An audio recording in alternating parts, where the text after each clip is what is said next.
कुछ लोग ये कह रहे हैं कि क्या सबूत है कि धर्म पूछकर ही लोगों को मारा गया। जो ये वीडियोस आ रहे हैं लगातार, वो लोग जो इसके चश्मदीद हैं, जो वहां पर देख करके जिनके साथ ये घटना घटी है, वो यदि आकर के कह रहे हैं और उनकी बात नहीं मानी जा रही है तो धिक्कार है उन लोगों पर जो अब तक भी प्रमाण मांग रहे हैं। एहसासों पर लगे जख्म को याद रखेगा ये भारत, विश्वासों पर लगे जख्म को याद रखेगा ये भारत, याद रखेगा ये भारत खुद भारत के बंटवारे को, याद रखेगा ये भारत उन उकसावे के नारे को, याद रखेगा सारा भारत दर्द में डूबी घाटी को, याद रखेगा सारा भारत दर्द में डूबी घाटी को, कश्मीर में लहू बहाती आतंकी परिपाटी को, राम भक्तों के जले शवों को कहां गोधरा भूलेगा, हर एक आहत हिंदू मन में सदा मालदा झूलेगा, याद रखेगा देश युगों तक मुंबई के विस्फोटों को, याद रखेगा देश युगों तक मुंबई के विस्फोटों को,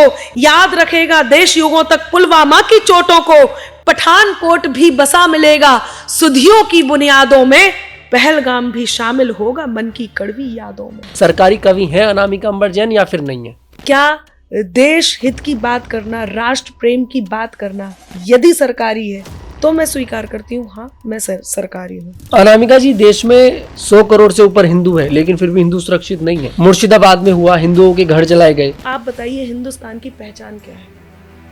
रामकृष्ण का देश, रामकृष्ण का देश, महाराणा प्रताप का देश, छत्रपति शिवाजी का देश, महारानी लक्ष्मीबाई का देश, मंगल पांडे का देश, यही है ना, यही है। लेकिन हिंदुस्तान की पहचान ताजमहल से भी होती है, कुतुब मीनार से भी होती है, लाल किले से भी होती है। ये सब मुगलों ने बनवाए। यदि ये तो यही बात तो है कि ये पहचान यदि इन सब से है तो हमारे वो जिनसे वाकई पहचान होनी चाहिए थी वो क्यों खो गए? जब गांधी जी और गोडसे को एक साथ लोग स्वीकार नहीं कर रहे हैं तो फिर हम महाराणा प्रताप और अकबर को एक साथ स्वीकार क्यों करें भाई? याद करना मुगलों के वो हमले, बीते कल का जुर्म सामने होकर हाजिर क्यों मिलता है, एक भी मंदिर नहीं मिला है नींव में जिसके मस्जिद हो। ऐसा तो नहीं है कि 2027 की विधानसभा चुनाव की तैयारी करी जा रही हो कि संबल के नाम पर चुनाव लड़ लेंगे, कि भाई पिछले बार राम मंदिर पे लिए थे वोट, इस बार संबल पे ले रहे, नहीं देगी। और यदि देगी तो आप ये मान के चलिए कि फिर आप और मैं, हम कोई कुछ नहीं कर सकता। आप समर्थन करती हैं जो बुलडोजर एक्शंस होते हैं उत्तर प्रदेश में, समर्थन करती हैं देश के अंदर?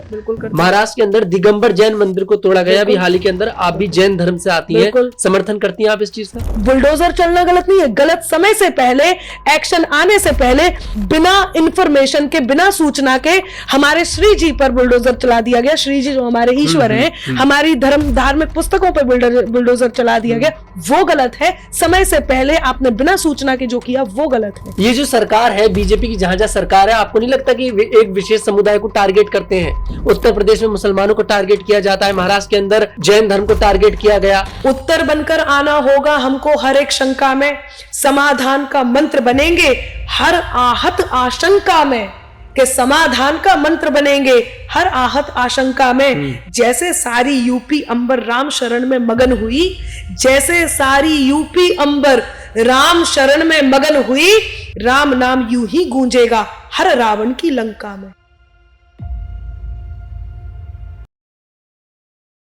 देश में जब सियासत की बात होती है तो कवियों की एंट्री अपने आप ही हो जाती है, और आज की हमारी जो शख्सियत है अनामिका जैन अंबर जी, वो बिल्कुल ठीक ऐसी हैं।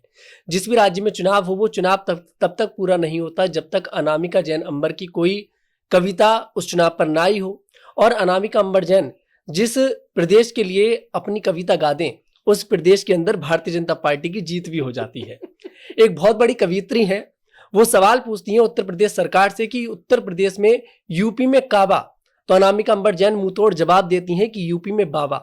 दिखने में तो ये खूबसूरत है ही, लेकिन इनकी जो कविताएं हैं वो उससे भी ज्यादा सुंदर हैं, सुनने में बहुत ज्यादा अच्छी लगती हैं। ज्यादा समय आपका नहीं लूंगा और रुक करूंगा अनामिका जैन अंबर का।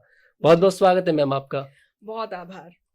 सुंदर तो आप है ही। मुझे आप जब बोल रहे थे कि दिखने में तो ये सुंदर है लेकिन कविता पढ़ती है तो खूंखार लगती है, मुझे लगा आप ये बोलने वाले होंगे, लेकिन आपका बहुत धन्यवाद, आपने शब्दों को मर्यादा के अंदर रख के मुझ तक माइक सौंपा है। जी देखिए, हम राजनीति से अलग खुद को नहीं कर सकते। उसका कारण ये है कि हम जिस समाज में रहते हैं उस समाज में क्या होने वाला है, उसकी गतिविधियां क्या है, वो कहीं ना कहीं राजनीति निर्धारित करती है। हम जिस प्रतिनिधि को वोट दे करके चुनते हैं, वो क्या कर रहा है उसका असर हम पे पड़ता है, और हम किसे चुन रहे हैं, हम वोट कैसे दे रहे हैं, इस बात का असर उनको निर्धारित करने में पड़ता है। कुल मिला के कहने का अर्थ ये है कि जिस समाज का हम हिस्सा हैं, वो समाज अपने प्रतिनिधि का चुनाव करती है, और हम सबको ये अधिकार है, कोई भी कवि, कोई भी कलाकार, वो इसी समाज का हिस्सा है, तो उसे ये अधिकार है कि वो चुनाव में अपनी साझेदारी करे और वोट दे और चुने कि उसे क्या चाहिए। अब बीजेपी को जीत दर्ज करनी हो तो अनामिका अंबर जैन को बुला लेते हैं, एक कविता कह देते हैं कि भाई गा दीजिए, फिर एक गाना बना दीजिए हमारे ऊपर, सरकार तो आ ही जाएगी। बहुत लकी हैं आप बीजेपी के लिए। देखिए, मैं एक बात बता दूं आपको, मैं किसी भी पार्टी से नहीं हूं, लेकिन ये बहुत ही कह सकते हैं कोइंसिडेंस है कि जो मेरी विचारधारा है, हमारी विचारधारा क्या है, विचारधारा केवल और केवल राष्ट्रभक्ति, देश हित में बात करनी, जनता के हित में बात करनी, जनता के मन की बात करनी, सनातन की बात करनी, हिंदुत्व की बात करनी, हिंदुस्तान की बात करनी। हिंदुत्व से अर्थ मेरा हिंदुस्तान में रहने वाले उन हर हिंदुस्तानी की, भारत में रहने वाले हर भारतीय की बात करना। यदि किसी विचारधारा से मिलता है तो वो विचारधारा, उसी विचारधारा की सरकार आती है। अब वो विचारधारा यदि बीजेपी होती है तो फिर बीजेपी की सरकार आती है। 13 साल की उम्र में आपने मंच से कविताएं गाना शुरू कर दिया था, अगर मैं गलत नहीं हूं तो? नहीं, बिल्कुल ठीक है। मैं 8 साल की थी जब से लिखना शुरू कर दिया था, और 13 साल की थी जब मेरे पास पहली बार मंच था। 8 साल का बच्चा सही से नाम भी नहीं लिख पाता, आपने कविताएं लिखनी शुरू कर दी। नहीं, 8 साल के बच्चे नाम लिख लेते हैं और मैंने कविताएं लिखनी शुरू कर दी थी। जब 8-9 साल की रही होंगी तब मैं मंचों पर तो नहीं जाती थी, लेकिन हाँ, मंदिर में हम लोगों को, हमारे यहाँ शाम के टाइम बच्चों को एक मौका मिलता था कुछ ना कुछ सुनाने का, तो मैं जरूर सुनाती थी। आपके परिवार में जितना मैंने स्टडी किया आपके ऊपर, आपके दादाजी का नाम सुना है कि वो कविताएं किया करते थे। बिल्कुल। और तो कोई है नहीं दूर दूर तक। बिल्कुल, मेरे दादाजी कविताएं करते थे, बस मतलब जो कविताओं में बात करते थे, कविताएं सुनाते थे, पर उनका कहीं भी हमें संग्रह नहीं मिला। मीन्स मैं ये नहीं कह सकती हूँ कि दादाजी की कोई कविता मुझे पढ़ने को मिली है। सुनने को भी बहुत छोटी थी तब मिली थी। दादाजी बहुत, मैं छोटी थी तब गुजर गए थे, 5-6 साल की रही होंगी तब दादाजी गुजर गए थे। तो कुल मिला के ये है कि बस ये कि लोगों ने जब दादाजी नहीं मिले तो उन्होंने सोचा अनामिका से काम चलाते हैं, तो बस माँ शारदे की अनुकंपा हुई और मैं कविताएं लिखने लगी। एक महिला के लिए पुरुषों के साथ कदम से कदम मिलाकर चलना, क्योंकि पहले कवियों में महिलाओं की गिनती नहीं होती थी जी, पहले पुरुषों की गिनती होती थी, लेकिन आज एक अनामिका अंबर जैन सब पर भारी है। देखिए, आपको एक बात बता दूं, जो लोग ये कहते हैं ना, कई बार मुझसे, आपने बहुत अच्छे से पूछा, कुछ लोग पूछते हैं आप घर और बाहर कैसे संभाल लेते हैं, तो ये प्रश्न ही गलत है। घर और बाहर कैसे संभाल लेते हैं, ऐसा कुछ भी नहीं है। नारी कमजोर नहीं है, वो, उसको सब कुछ संभालना है, ये हमारे दायित्व हैं, हम संभाल रहे हैं। हाँ, लेकिन नारियों को ये चाहिए कि वो खुद को इतना अंडर एस्टिमेट ना करें, वो हर एक को प्रसन्न रखने का प्रयास ना करें। आप बाहर जाते हो, बाहर जब आप काम कर रहे हो, वहां पे भी पुरुष आपको मिलेंगे। आपको इस बात के लिए तुलना जो आपके साथ की जाएगी, तुलनात्मक अध्ययन में आप पढ़ जाएंगे कि वो इतना अच्छा कर रहे हैं। आपको बराबरी करने के लिए आप जी जान लगा रहे हो, घर में आ रहे हो, घर में आकर के आप जो हाउसवाइफ है, गृहिणियां हैं, आप उनसे अपना कंपैरिजन कर रहे हो। गृहिणी अपने आप में एक समृद्ध नारी होती है, उसका कार्य सबसे बड़ा होता है, तो इसलिए कभी भी हमें खुद को सिद्ध करने की आवश्यकता नहीं है। अपना काम करते जाइए, अपनी जिम्मेदारियों को निभाते जाइए। रही बात मेरे स्थान बनाने की, तो मैं एक बात हमेशा कहती हूँ, सृष्टि के निर्माण में जो साझेदारी कर सकती है, सृष्टि के निर्माण में जो साझेदारी कर सकती है, शिव शक्ति को शक्ति, शिव को शिवकारी कर सकती है, तो पुरुषों जैसा बनने में यूं निज मौलिकता क्या खोना, पुरुषों जैसा बनने में यूं निज मौलिकता क्या खोना, कोई नहीं कर सकता है जो वो नारी कर सकती वो है। बहुत बढ़िया। कोई नहीं कर सकता है जो वो नारी कर सकती है। नारी सब कर सकती है। नारी गृहिणी है तो समृद्ध है, नारी बाहर काम कर रही है तो समृद्ध है। तो ये पूछना बेकार है। ये कहना गलत नहीं होगा कि एक सफल महिला के पीछे एक पुरुष का भी हाथ हो सकता है। ये तो सब कहते हैं कि एक पुरुष के पीछे एक महिला का हाथ होता है। बिल्कुल, ये सही बात है। एक सफल पुरुष के पीछे महिला का हाथ होता है, ऐसे ही एक सफल महिला के पीछे पुरुष का हाथ होता है, उसका सपोर्ट होता है। और मैं इस बात के लिए बहुत सौभाग्यशाली हूँ कि मेरे पूरे परिवार ने, मेरे पति ने, बच्चों ने, सब ने बहुत साथ दिया, हर कदम पे मुझे सपोर्ट किया है। और मैं आज जो हूँ वो उनके सपोर्ट के कारण हूँ। आपका अपने पतिदेव के साथ मंच पर एक थोड़ा सा जुगलबंदी वाला भी अंदाज देखने को मिलता है। हाँ, बिल्कुल। ये भी हम लोगों का मतलब पूर्व निर्धारित नहीं होता है। तो अच्छा, होता क्या है कि कवियों को और चीजें तो मिल जाती हैं, श्रोताओं को और कवियों और कवित्रियों की नोकझोंक मिल जाती है। पति पत्नी की नोकझोंक बहुत दुर्लभ है और वो हमारी मिल जाती है मंचों पे।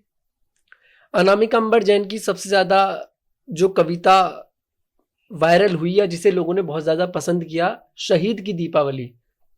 शहीद के बेटे की दीपावली। शहीद के बेटे की जी, दीपावली अगर थोड़ी सी हो जाए। देखिए, शहीद के बेटे की दीपावली जो कविता है वो थोड़े से में काम नहीं चलेगा। मैं पूरी कोशिश चाहिए फिर। मैं कोशिश करूंगी कि इस कविता को आप तक मैं पहुंचाऊं और इसके जो मूल तथ्य हैं वो आप तक पहुंचाऊं, क्योंकि ये जब शुरू होती है तो लोगों में एक उत्सुकता बढ़ जाती है। आपकी आंखों में आंसू भी देखे मैंने बहुत ज्यादा। मैं जब भी इस कविता को गाती हूँ बहुत भावुक हो जाती हूँ। और सच बात और ये है इस समय कि पर जैसा हुआ, जिस समय कविता पढ़ती हूँ उस समय श्रोताओं की आंखों में भी आंसू होते हैं। पहलगाम में जो हुआ उस समय तो हाँ। और ज्यादा अगर देखा जाए तो शहीद के बेटे की दीपावली।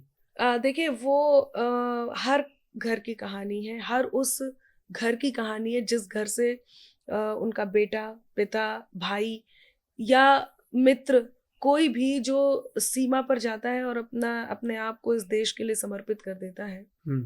ऐसे ही एक घर की कहानी है जिसमें 8 साल का बेटा अपनी माँ से अपने पिता के वापस ना आने के बारे में प्रश्न करता है।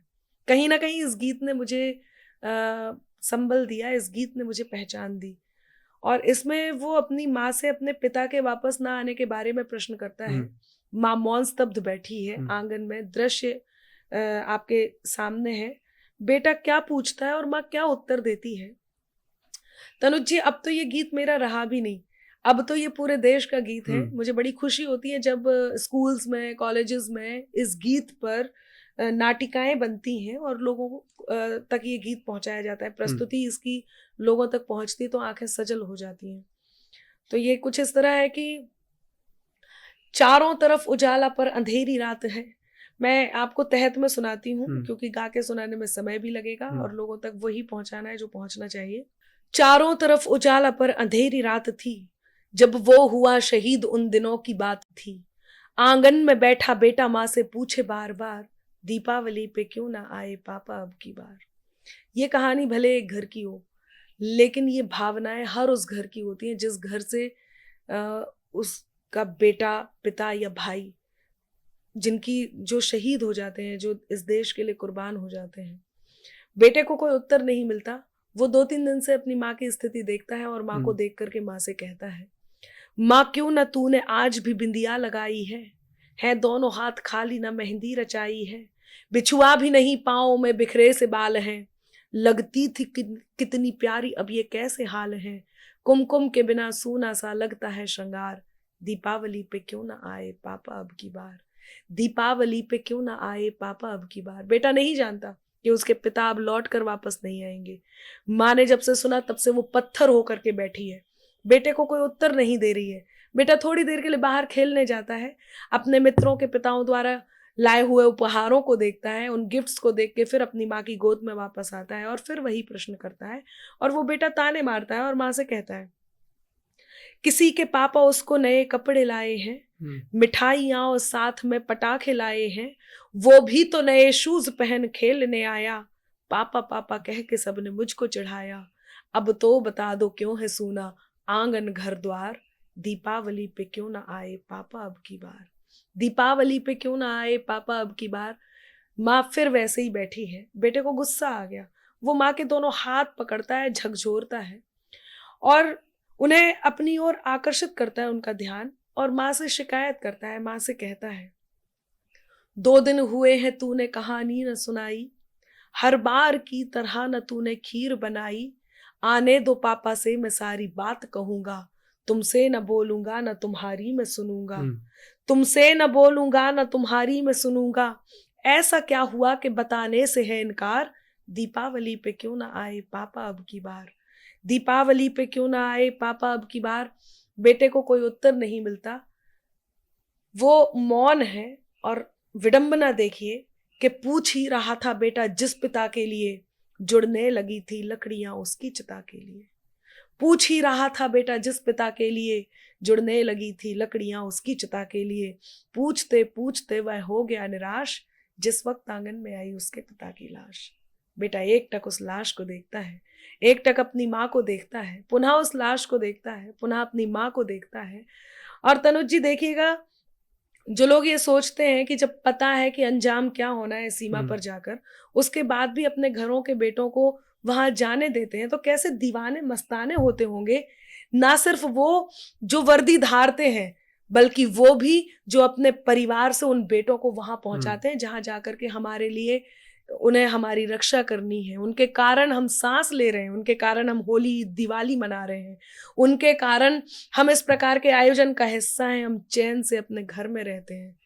तो विडंबना देखिए कि पूछ ही रहा था बेटा जिस पिता के लिए, जुड़ने लगी थी लकड़ियां उसकी चिता के लिए, पूछते पूछते वह हो गया निराश, जिस वक्त आंगन में आई उसके पिता की लाश। बेटा मौन स्तब्ध है, अपनी माँ को कहता है, और देखना कितना अच्छा उत्तर वो देता है माँ को।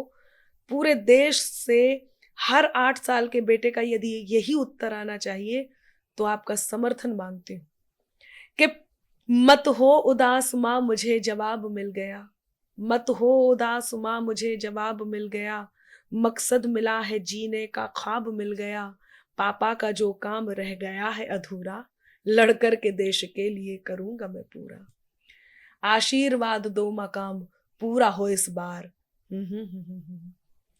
तो ये वो गीत है जिसमें बेटा ये कहता है कि पिताजी जो काम छोड़ करके गए हैं उसको मैं पूरा करूंगा। ये है वो दीवाने मस्ताने परिवार, ये वो गीत है। एक तरफ अनामिका जैन अंबर की शहीद के बेटे की दीपावली गीत है, तो एक तरफ कुछ लोग ऐसे हैं जो प्रमाण मांगते हैं जी, सेना से हमला किया है सबूत दो।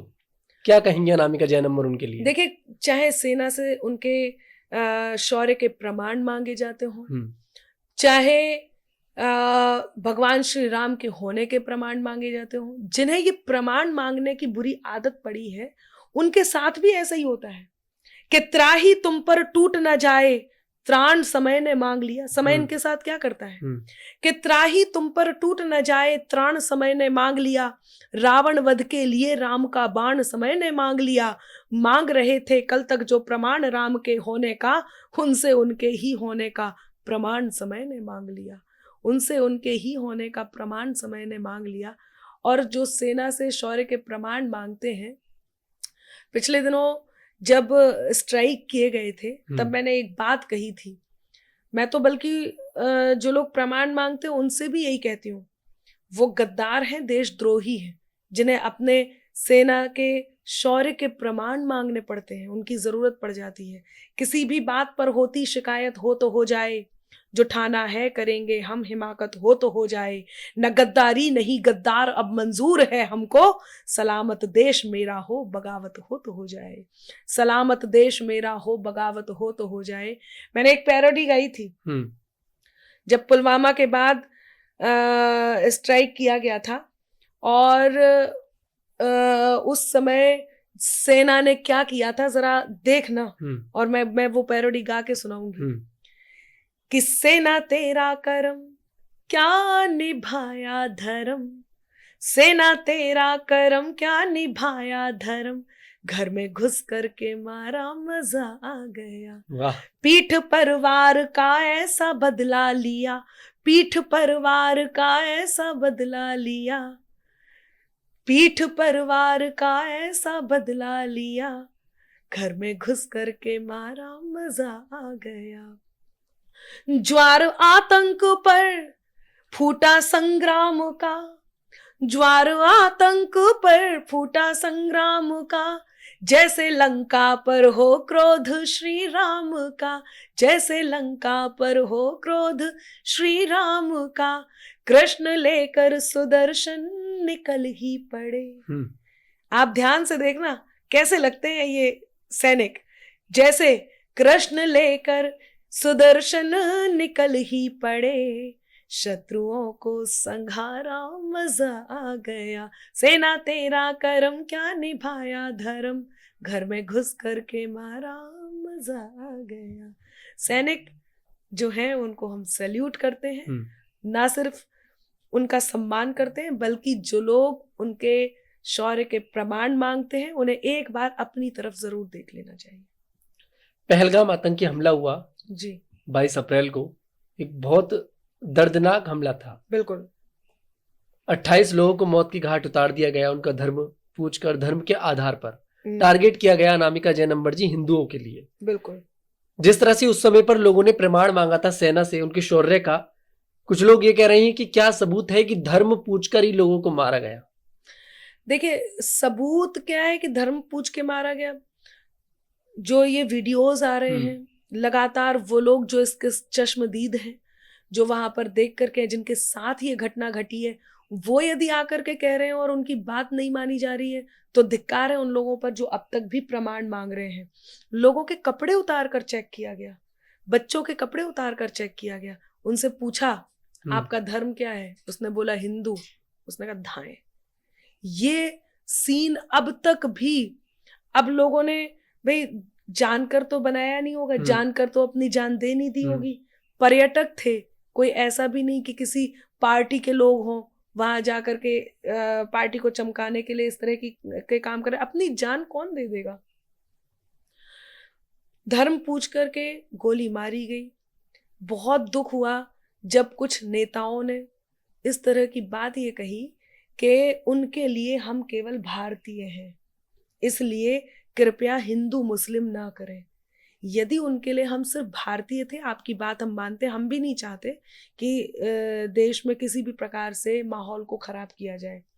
कौमी एकता में हमें भी विश्वास है, गंगा जमनी तहजीब को हम भी जीते, हम भी जानते हैं, मानते भी हैं। लेकिन इस बात को यदि आप कह रहे हैं कि भारतीय, उनके लिए हम सब भारतीय हैं, तो फिर उन्हें ये पूछना था ना कि आप भारतीय हैं या पाकिस्तानी हैं, या आप भारतीय हैं या कोई और देश के हैं। ये क्यों पूछा कि आप हिंदू हैं या मुस्लिम हैं? आप बताइए ये क्यों पूछा? यदि ये पूछा तो इसका अर्थ सीधे सीधे ये है कि हाँ, आतंकवाद का उन्होंने पूछा, मजहब होता है, धर्म होता है। एक बात कहना चाहती थी जी, मैंने कही भी थी, लोगों तक पहुंची भी थी कि नाम मात्र का भाईचारा है पर दिल में दूरी है। ध्यान से सुनना और समझना। नाम मात्र का भाईचारा है पर दिल में दूरी है, लगता है इस उग्रवाद को मजहब की मंजूरी है। तो कश्मीर में बहा लहू ये चीख के कहता मोदी जी, पहलगाम के इन हमलों का बदला बहुत जरूरी है। पहलगाम के इन हमलों का बदला बहुत जरूरी है। अब ये सारी बातें छोड़ो, इन पर तगड़ा वार करो, उग्रवाद की रीढ़ को तोड़ो, दिल से उग्र प्रहार करो। आतंकवाद के ठौर ठिकाने कहीं शेष ना रह जाएं, आतंकवाद के ठौर ठिकाने कहीं शेष ना रह जाएं। सेना के शेरों को बोलो, जाओ सीमा पार करो। सेना के शेरों से कह दो, जाओ सीमा पार करो। और ये बात कही ना सिर्फ, ये मेरी भाषा नहीं है, ये पूरे देश की भाषा है। और सबसे बड़ी बात, इस समय पूरा देश एकजुट होकर, विपक्ष भी एकजुट होकर के केवल और केवल ये चाहते हैं कि कैसे भी करके इस आतंकवाद का खात्मा किया जाए, उग्रवाद को जड़ से मिटाया जाए। अनामिका जी, हमारे देश के प्रधानमंत्री हिंदू, राष्ट्रपति हिंदू और गृह मंत्री हिंदू, रक्षा मंत्री हिंदू, सब हिंदू हैं, लेकिन उसके बावजूद भी हिंदू जो है सुरक्षित नहीं है। बीजेपी ये एक माहौल बनाती है कि हमारी सरकार है तो हिंदू सुरक्षित है, लेकिन नहीं है हिंदू सुरक्षित। और इस घटना ने क्लियर कर दिया। क्या मानेंगे इस पर आप? देखिए, एक बात मैं ये कहना चाहूंगी, मैंने इसीलिए कहा है कि आतंकवाद का खात्मा बहुत जरूरी है। ये देखना चाहिए, ये देखा जाना चाहिए चूक कहाँ पे हो गई। लेकिन तनुज जी, इस बात को भी कैसे भुलाया जाए कि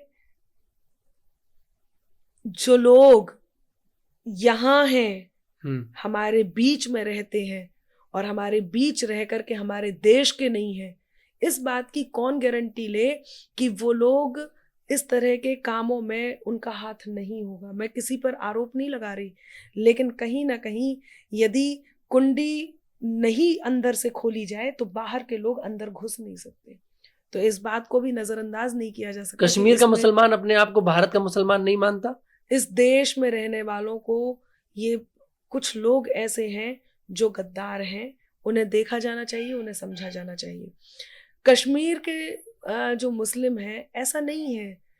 जिन लोगों को भड़काया जाता है, जिन लोगों को पाठ पढ़ाया जाता है, जिन लोगों को अपने अधीन करके इस तरह की बात उनके दिमाग में डाली जाती, माइंड वॉश किया जाता है, वो कुछ लोग हैं जो ये नहीं चाहते। मैं तो इस बात के लिए हमेशा एक बात कहती हूँ, इसमें धर्म कहीं नहीं आता है। हमारा ये जो गंगा जमनी तहजीब है, हमारे ये जो कश्मीरी हैं, जिनको ये पता है कि वो हिंदुस्तानी हैं, हिंदुस्तान के हैं, पहले मैं और अब में एक अंतर आया है। आपने पूछा है कि कश्मीर के मुस्लिम अपने आप को हिंदुस्तानी नहीं मानते, बिल्कुल गलत बात है। पहले जब लोग जाते थे तो ये कहा जाता था कि ये इंडिया से आए हैं, ये इंडियंस हैं, लेकिन अब जाते हैं तो कहते हैं ये हमारे हिंदुस्तानी है और हम खुद हिंदुस्तानी हैं। लेकिन हाँ, वही बात है ना, कुछ लोग, और कौन है ये लोग? पाकिस्तान को पच नहीं रहा, कश्मीर का जो डेवलपमेंट हो रहा है पाकिस्तान को पच नहीं रहा। कौन है ये लोग? मैं बहुत तीखी हो रही हूँ। हाँ। और आपकी बात का सटीक उत्तर भी देती हूँ। कौन है ये लोग जो गंगा जमनी तहजीब में डेंट लगाते हैं? कौन है कि सत्ता की अभिलाषा में ही जिन्ना भारत तोड़ गए, सत्ता की अभिलाषा में ही जिन्ना भारत तोड़ गए, गंगा जमनी तहजीबों की किस्मत अंबर फोड़ गए, सब सांपों को साथ में अपने लेकर बेशक गए, मगर यहाँ फिजा जहरीली करने कई सपोले छोड़ गए, यहाँ फिजा जहरीली करने कई सपोले छोड़ गए। जिनका वाकई, जिन्हें इंसानियत से कोई मतलब नहीं, धर्म से कोई मतलब नहीं, उन्हें केवल और केवल उग्रवाद से मतलब है, गद्दारी से मतलब है, देशद्रोह से मतलब है। यही तो सवाल है कि बाहर के आतंकवाद को तो बीजेपी चलिए खत्म कर देगी, सरकार खत्म कर देगी, कह रही है हम खत्म कर देंगे। देश में जो आतंकवाद फैला हुआ है उसे कैसे खत्म किया जाएगा? क्योंकि लोगों के मन में आज भी पाकिस्तानी प्रेम है। बहुत से ऐसे बड़े बड़े नेता हैं, कह रहे हैं कि पाकिस्तान का पानी बंद किया, गलत किया, और बहुत बड़े बड़े नाम हैं। बिल्कुल। मैं देखिए, मैं उत्तर प्रदेश से हूँ और उत्तर प्रदेश को लेकर के हमेशा अभिभूत रहती हूँ। और आपने जो प्रश्न किया है कि इन्हें कैसे खत्म किया जाएगा, इन्हें बताती हूँ। मैं एक रास्ता दिखाने का प्रयास करती हूँ और धीरे धीरे होगा भी, कि उत्तर बनकर आना होगा हमको हर एक शंका में, उत्तर बनकर आना होगा हमको हर एक शंका में, समाधान का मंत्र बनेंगे हर आहत आशंका में, कि समाधान का मंत्र बनेंगे हर आहत आशंका में। जैसे सारी यूपी अंबर राम शरण में मगन हुई, जैसे सारी यूपी अंबर राम शरण में मगन हुई, राम नाम यूं ही गूंजेगा हर रावण की लंका में, राम नाम यूं ही गूंजेगा हर रावण की लंका में।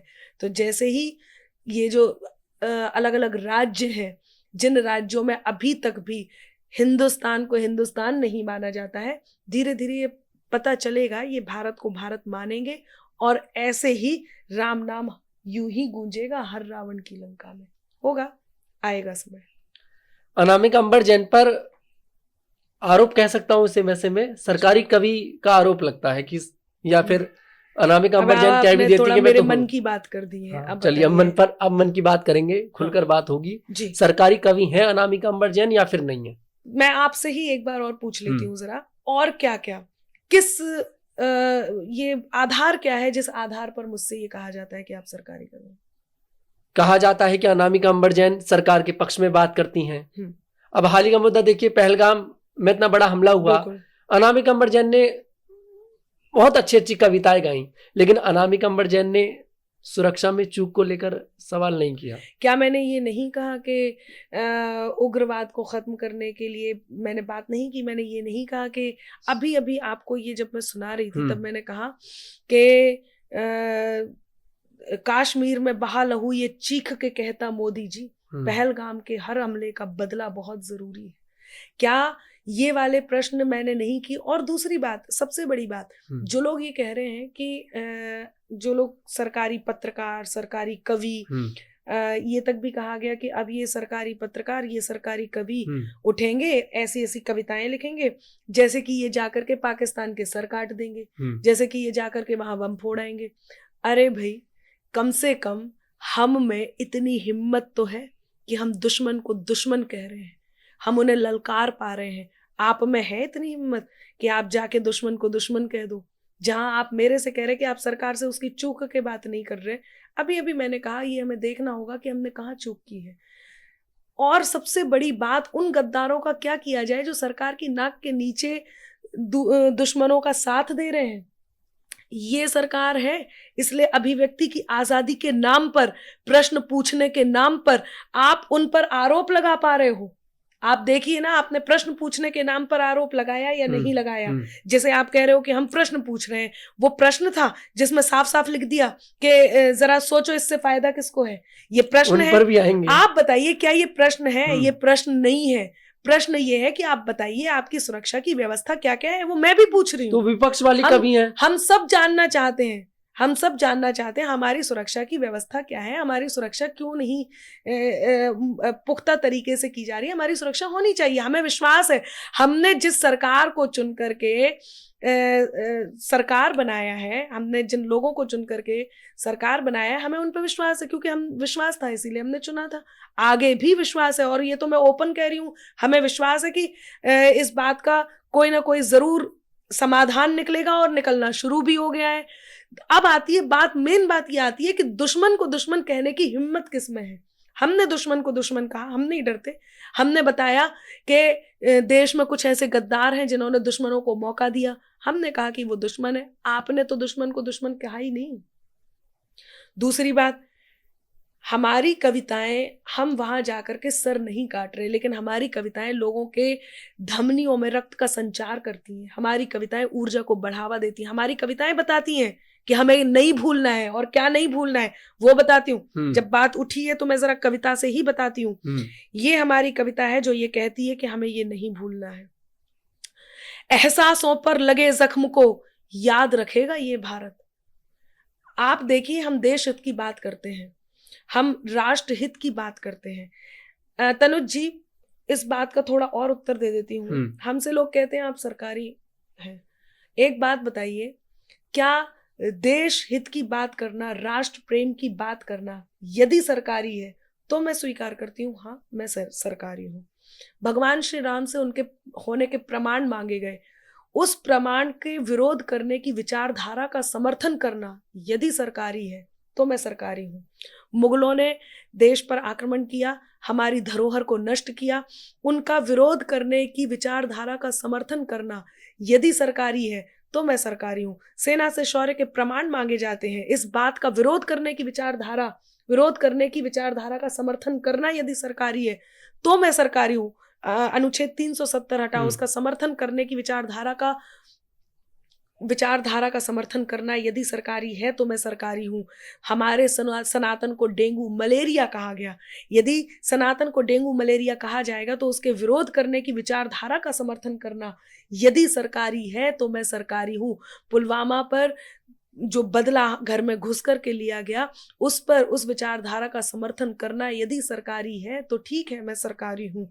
जो भी बातें, यदि क्राइम को जीरो तक लेकर के आने की विचारधारा का समर्थन करना सरकारी है तो मैं सरकारी हूँ। यदि देश हित में बात करना सरकारी है तो मैं सरकारी हूँ। बार बार ये कहूंगी। अब पहलगाम भी आप प्रश्न इसके बाद करना कि एहसासों पर लगे जख्म को याद रखेगा ये भारत, विश्वासों पर लगे जख्म को याद रखेगा ये भारत, याद रखेगा ये भारत खुद भारत के बंटवारे को, याद रखेगा ये भारत उन उकसावे के नारे को, याद रखेगा सारा भारत दर्द में डूबी घाटी को, याद रखेगा सारा भारत दर्द में डूबी घाटी को, कश्मीर में लहू बहाती आतंकी परिपाटी को, राम भक्तों के जले शवों को कहां गोधरा भूलेगा, हर एक आहत हिंदू मन में सदा मालदा झूलेगा, याद रखेगा देश युगों तक मुंबई के विस्फोटों को, याद रखेगा देश युगों तक मुंबई के विस्फोटों को, याद रखेगा देश युगों तक पुलवामा की चोटों को। पठानकोट को बसा मिलेगा पठानकोट भी बसा मिलेगा सुधियों की बुनियादों में। पहलगाम भी शामिल होगा मन की कड़वी यादों में, पहलगाम भी शामिल होगा मन की कड़वी यादों में। तो इन यादों में घुले लहू को हम तेजाब बनाएंगे, इन तेजाबी बारिश में हम पाक तुझे नहलाएंगे। हमने ये जो बात कही, ये वो कविता है जो लोगों में ऊर्जा का संचार करती है, जो सरकार से कहती है कि ये घटनाएं घटी हैं और हम यदि ये कह रहे हैं तो हमें आप पे विश्वास है, आप ये कदम उठाएंगे। हमने ये तो नहीं कहा ना कि दुश्मन आप आराम से बैठो, आपने कुछ नहीं करा, जो कुछ हुआ है वो हमारे घर में ही हुआ है, वोट के लिए हुआ है, आप कुछ मत कर, आप आराम से और दूसरे आतंकी हमले की प्लानिंग करो, हम इधर निपट लेंगे। कम से कम ये तो नहीं कहा, हम उनसे बहुत अच्छे हैं। अच्छा सही है, चलिए आप कह रही हैं हम दुश्मन से सवाल करते हैं जी। हाथरस कांड पर तो अनामिका अंबर जैन ने कुछ नहीं बोला। कैसे नहीं बोला, आपने सुना नहीं होगा। देखिए एक उस बात अंदाज से नहीं बोला ना, जैसे दूसरे कवियों ने बोला, उसी अंदाज से बोला है। आपको एक बात बोलूं, इस देश में किसान, बेटी, जवान और खुद देश, इन चारों पर जब बात आती है तो अनामिका अंबर फिर ये नहीं देखती। मुझे इस बात से कोई मतलब नहीं है कि वहां पर कौन सी पार्टी है, मुझे सिर्फ इस बात से मतलब है कि वो बात किसान की हो रही है, वो बात जवान की हो रही है, वो बात बेटी की हो रही है। और बेटी से इसका कोई मतलब नहीं है कि वो बेटी हाथरस की है, उत्तर प्रदेश की है, बंगाल की है, मणिपुर की है, बेटी कहीं की भी है, बेटी इस देश की है, इस दुनिया की है। आप तो देश की बात कर रहे हैं, मैं पूरी दुनिया की बेटी की बात कर रही हूँ, मैं बेटी मात्र की, नारी मात्र की बात कर रही हूँ। वहां अनामिका अंबर के प्रश्न, ज्वलंत प्रश्न उठते हैं और उठेंगे, उठते रहेंगे। आप सर्च कीजिएगा, आपको इस घटना पर भी मेरे प्रश्न मिलेंगे। बस ऐसे ही प्रश्न मिलते हैं ना, मतलब जिस तरह से आप सरकार की तारीफ में सवाल पक्ष में बोल जाती हैं, उस तरह से नहीं बोलते, इसलिए लोग कह देते हैं कि सरकारी कवि हैं। ये आपको लग रहा है, लोगों ने एक विचारधारा, नहीं, मेरे को नहीं लग रहा, ये है, ये फैक्ट है सोशल मीडिया पर, आप देखिए लोगों ने ये मानसिकता सेट कर ली है। बेसिकली मैं तो जनता के मन की बात करती हूँ। यदि ऐसा नहीं होता तो, अब यदि उत्तर प्रदेश की ही बात ले लें, यदि ऐसा नहीं होता तो 2017 के बाद हाथरस की घटना 22 के पहले हुई है। 22 से पहले हुई है, कंफर्म है ना? हाँ, 22 से पहले हुई है। 22 में यदि लोगों को ये नहीं लगता कि रात में लड़कियां सेफ हैं, लड़कियों को जो आप देखिए, हम कार्यक्रम करते हैं, हम कार्यक्रम करके आधी रात में भी निकलते हैं, अपने इवेंट करके अपने घर को आते हैं। हम लोगों से ये पहले कहा जाता था, पहले जब सुरक्षा को लेकर के बातचीत होती थी तो ये कहा जाता था आप इस रास्ते से मत जाओ, या फिर आप सुबह हो करके जाना, सुबह हो जाए तब जाइएगा। आज की डेट में ऐसा आपने कहीं नहीं सुना होगा कि आधी रात में कहीं गाड़ी को रोक करके पिता के सामने माता और पुत्री के साथ दरिंदगी की गई हो, या उन्हें लूटा गया हो, या ये सड़कें सेफ हैं। अब देखिए, कुछ घटनाएं यदि घर के अंदर हो रही हैं तो उन घटनाओं के घटने के समय को कैसे कोई पकड़ लेगा? वो घटनाएं घट रही हैं। हाँ, उन घटनाओं के घटने के बाद जो आरोपी हैं उनको सजा इस स्तर की मिलनी चाहिए कि आगे वो घटनाएं ना घटें। बात ये है कि निर्णय क्या हो रहा है, न्याय जो हमारी प्रणाली है वो कैसी है? न्याय प्रणाली समृद्ध है। घर के अंदर अभी इस समय यहाँ कोई घटना घट जाए तो इस बात को किस प्रकार से रोका जाए, घटते हुए घटना को कैसे रोका जाए, लेकिन उसके लिए प्रबंध क्या किए जा सकते हैं, हम उसको सोच सकते हैं कि ये घटनाएं आगे ना घटे, क्राइम जीरो हो। तो योगी सरकार ने क्या प्रबंध करे आपकी नजर में? देखिए, आपको इस बात को भी यदि मुझे कहना पड़ा तो ये तो बहुत क्राइम तो कम हुआ है, मैं मानता हूँ, बिल्कुल कम हुआ है। प्रबंध क्या किए? 100 नंबर जो अब सड़क जगह जगह पर है वो तो अखिलेश यादव का ही आइडिया था पूरा। देखिए, अलग से काउंटर्स बनाए गए हैं, अलग से कैबिन बनाए गए हैं महिलाओं के लिए स्पेशली, जो यदि किसी मुसीबत में है तो पुलिस के लिए जो कॉल करने के लिए महिलाओं को नंबर दिए गए, महिलाओं को अलग अतिरिक्त जो सुविधा दी गई है वो एकदम टाइम पे पहुंचता है। आप किसी भी महिला से बात करके देखिए, किसी को, ये तो रही सुरक्षा की बात आप कर रहे हैं, यदि कोई फोन पे भी आपको परेशान कर रहा है तो आप नंबर डायल कीजिए, यदि मैं गलत नहीं हूं तो 1090, आप नंबर डायल कीजिए, आपको तुरंत के तुरंत, जब तक आपकी प्रॉब्लम सॉल्व नहीं होती है तब तक उस को फॉलो अप किया जाता है। आप देखिए किसी कॉलेज के बाहर यदि लड़के जाकर के टिप्पणियां करते हो, एंटी रोमियो एक्शन जो लिया गया वो योगी जी की ही सरकार में लिया गया। हम लोगों को जितनी सुरक्षा प्रदान की जा सकती है, दंगैल कांपते हैं भाई, लोगों को पता है, एक एक करके माफियाओं को अंदर बिठा दिया गया है, और आप किस सुरक्षा की बात कर रहे हैं? सुरक्षा के प्रबंध, कौन से प्रबंध? इतने सारे प्रबंध हैं जो इस समय उत्तर प्रदेश में किए गए हैं। फील करती हैं आप उत्तर प्रदेश में? आप बिल्कुल 100%, बिल्कुल 100%। हमें कहीं सीटियों की घंटी, सीटियों की आवाज सुनाई नहीं देती, कहीं किसी लड़की का दुपट्टा खींच के कोई लेते हुए नहीं भागते हुए दिखाई देता है, कोई स्कूटी का पीछा करते हुए, साइकिल का पीछा करते हुए नहीं मिलता है। बहुत सारी चीजें ऐसी हैं जो लड़कियों के लिए, खासतौर से लड़कियों के लिए बहुत बहुत सेफ नहीं है। एक बहुत बड़ी कवित्री है, नाम भी ले देता हूँ, नेहा सिंह राठौर। एक बार ही नाम लूंगा, ज्यादा नाम नहीं लूंगा, फिर लंबी चर्चा होगी इन पर। आपके बिल्कुल अगेंस्ट रहती हैं जी। आप समझो, आप सफेद है तो वो काला है, बिल्कुल इतनी अगेंस्ट रहती हैं। उन्होंने उत्तर प्रदेश में सवाल पूछा था कि यूपी में काबा, सरकार ने जवाब दिया नहीं दिया, लेकिन अनामिका अंबर जैन ने जवाब जरूर दिया कि भैया यूपी में बाबा। बिल्कुल, और इसका कारण भी था। उस समय मैंने फिर कहा, जब आप प्रश्न पूछते हैं तो उसके उत्तर दिए जाते हैं, लेकिन जब आप आरोप लगाते हैं तो उसके खंडन किए जाते हैं। मेरे से जनता से प्रश्न पूछा गया था यूपी में काबा, मैं बुंदेलखंड से आती हूँ, मैंने इसका उत्तर भी बुंदेली में दिया। बुंदेलखंड का वो हिस्सा, वो बुंदेलखंड एक उत्तर प्रदेश का एक ऐसा हिस्सा है जिसे लोग पिछड़ा हिस्सा मानते थे, पहले की सरकारों ने उस पर इतना ध्यान ही नहीं दिया। आज बुंदेलखंड में केन बेतवा के जोड़ से जो पानी की सबसे बड़ी समस्या थी वो खत्म हुई है। आज बुंदेलखंड में हथियारों की फैक्ट्री है, आज बुंदेलखंड में बुंदेलखंड एक्सप्रेस वे है, आज बुंदेलखंड में लोगों को पता है कि बुंदेलखंड क्या है। चाहे आप बॉलीवुड में देखिए तो वहां पर भी बुंदेली भाषा का इस्तेमाल किया जाता है, लोग जानने लगे कि बुंदेलखंड क्या है। ऐसे में बुंदेलखंड की नागरिक होने के नाते ये उत्तर देना मेरा दायित्व था और मैंने जरूर बताया, और मैंने एक एक शब्द सही कहा। एक दो पंक्तियां सुना देती हूँ। बिल्कुल। कि जौन जे काबा काबा लगे चिल्लाबे, उन्हें इते हम आए बताबे, इते नैया कछु दिखाबा, इते नैया कछु दिखाबा, काहे के यूपी में बाबा है, यूपी में बाबा, यूपी में बाबा है, यूपी में बाबा। गोरखपुर को जो सन्यासी, गोरखपुर को जो सन्यासी मन में लेके मथुरा काशी, जब से लखनऊ में जा बैठे यूपी भर की मिटी उदासी। राजमहल को मंदिर कर दो, राजमहल को मंदिर कर दो, जब जनता को मिलो बुलावा, काहे के यूपी में बाबा है, यूपी में बाबा।